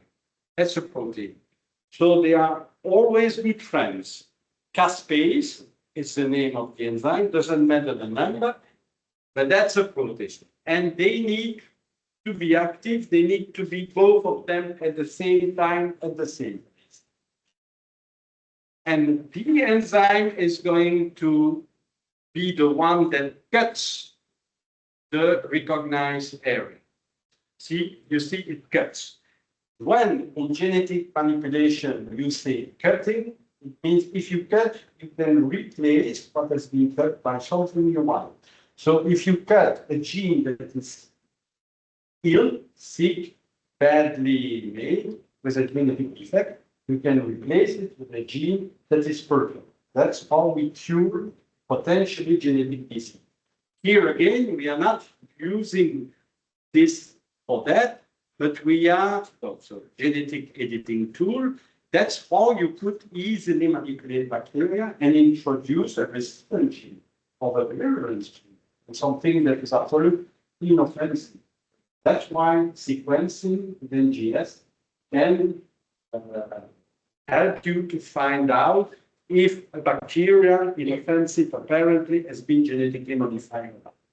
So gene editing tool, but we use it as a diagnosis. It means that we don't use the cutting property, we just use the single guide that will recognize the specific genome in an agent, and the specific place tell us the identity of the agent. So we use it as a diagnostic tool, but you can use it to produce actually non-natural thing. And then the last part of it, it's enhancing preparedness. How we do that? There is something you need to understand. It's first responders that arrive on the scene like a policeman of civil protection. They have been called on in the metro station. They have no clue what's there. They are not protected. They are not included. They have a suit of policemen. That's it. So when there are rules to say to the policeman, if you see a victim, okay. If you see two victims, alert. If you see three victims, that's for sure something like a terrorist action. Does not work in the bio world. They don't see the agent. They will not see the victims themselves because there is no victims at the time of biological exposition, and it doesn't smell anything. So how to improve the security? That's a major gap everywhere in the world. This step, we don't know exactly how to do, but the only thing we can is proactive prevention. So they need to be aware and to take some kind of generic protection. That's one point. The other point that we are developing is the agnostic path. So to be able to recognize on site very quickly if there is something and to give an alarm. That's the approach. After this early stage, that's the late stage, that's no more for use. people are have flu-like syndrome, they're being contaminated with the medical thing. We forget about it. Not that it's not important. It's no more the first responder problem. It's another problem. So we forget about the late stage. And there you have, of course, all what we have talked about, targeted, let's see, from identification. So basically, once you want to train your first responders, this is the schematic representation of a crisis. Before the crisis, you try to be smart, prevent, deter, whatever you believe in all this work. Once the crisis is there, you need to detect and you need to respond. And after the crisis, you need to recover. Okay, fine. Where did you create the training? Well, here you have to train people to make surveillance, and there you need to train people to use the tool detection, identification, and monitoring. So the training is basically before the events happen, and if you have not trained the personnel and there is a crisis, what do we do? No training anymore. Yes, but it's called a just-in-time training. Let me give you an example. In the Ebola, again, take this Ebola. We were in the tent, and at one stage, we were overloaded by the work, too much work. What did we do? We asked two external biologists, not part of our team, to join. And we trained them while already operating the lab. That's just in time training. They were not prepared before. They never worked for white house. But they were trained to work with us after. And this is an example of what also we do. It is Moldova, Chisinau. We have been called on by WHO to train people to use a mobile. That's just pictures now. It's the end of the code. They have a NATO mobile app. They are biological experts, never worked in a mobile app. They don't know how to use this NATO mobile app. So what we did is to understand their requirements, what they wanted to learn about the technique, what was the methodology used in the mobile app. So we exchanged by digital, in the digital world, so by teams, basically, and they showed us, you see the microscope here. We want to be trained on a microscopy and recognize fluorescent signal and that. Okay, we understood what they wanted. Then we went on site in Chisinau, and we teach them practice. We teach them. It's education. Both, right here. At the same time, we fix all the issues in the lab because we could see that as they never used it, many technologies, electricity, water was not functioning. There were many technical problems. And then the practical training, learning by watching, we did the test and they watched, and then they did the test and we watched them and correct them. So that is what we call just-in-time training because it is in the context of the war between Ukraine and the Russian Federation. Context of to some biological, let's say, biological incident. And we did the post-evaluation a year later. This lady, Moldovan lady, and they got the training so a year ago. And during the exercise with the WHO on the pandemic influenza, I talked about it already. We invited them and we let them do the work. They were just embedded in the lab and nobody was guiding them. But we were just watching, do they remind what they have been learning? Yes or no, and it's perfect. Just-in-time training can be efficient. Another type of training is training expert. We were in Piedmont, and there we had Pasteur Institute biologists. They are really professional. We are not going to teach them how to do the test. Except that they never worked in mobile apps, so they were very interested to see the practice. But so, and we had Italian, also Italian Paolo, Elisa, Alice. They were Italian biologists from the University of Torino. They also were very keen to help because they felt like Italian, they should help. So they were very welcome. And the same, they knew biology, but they didn't know the mobile app. So all these teams were really scaling up the response with us. That's how we could do massive screening in it. That's what we call just-in-time training, not train before, train after. And this is, I think this I'm not going to show. So what is important in training is the post-training evaluation. So if you have an untrained staff from developing country, then you need to see afterwards, okay, do they get a better job? Are they really recruited by institution because they have learned something useful? Can they keep using what we have teach them? When in an external professional staff like in Piedmont, it is absolutely not the same thing, but it's to see if afterwards we can work with them in an interoperable way. So the key message, and it's the end of the course, we need to invest in situational awareness because behind you or the front of you can always be something that you overlook.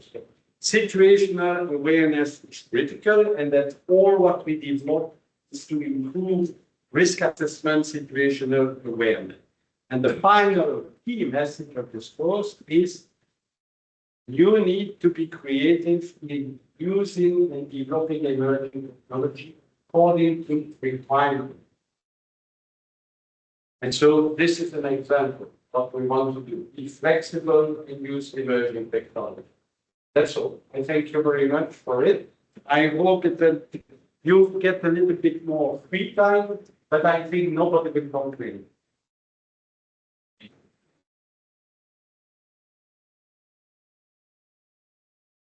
Family future.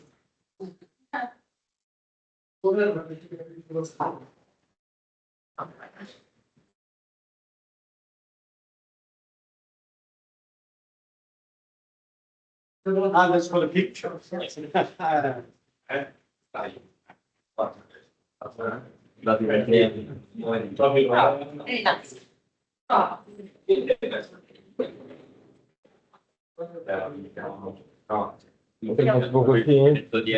Così.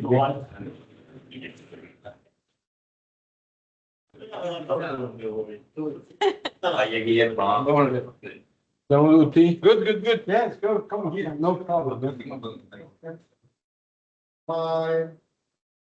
Please. Excellent. Thank you very much. Thank you to all. Thank you for your attention. Thank you. Very much. Yeah, thank you, thank you. Yeah.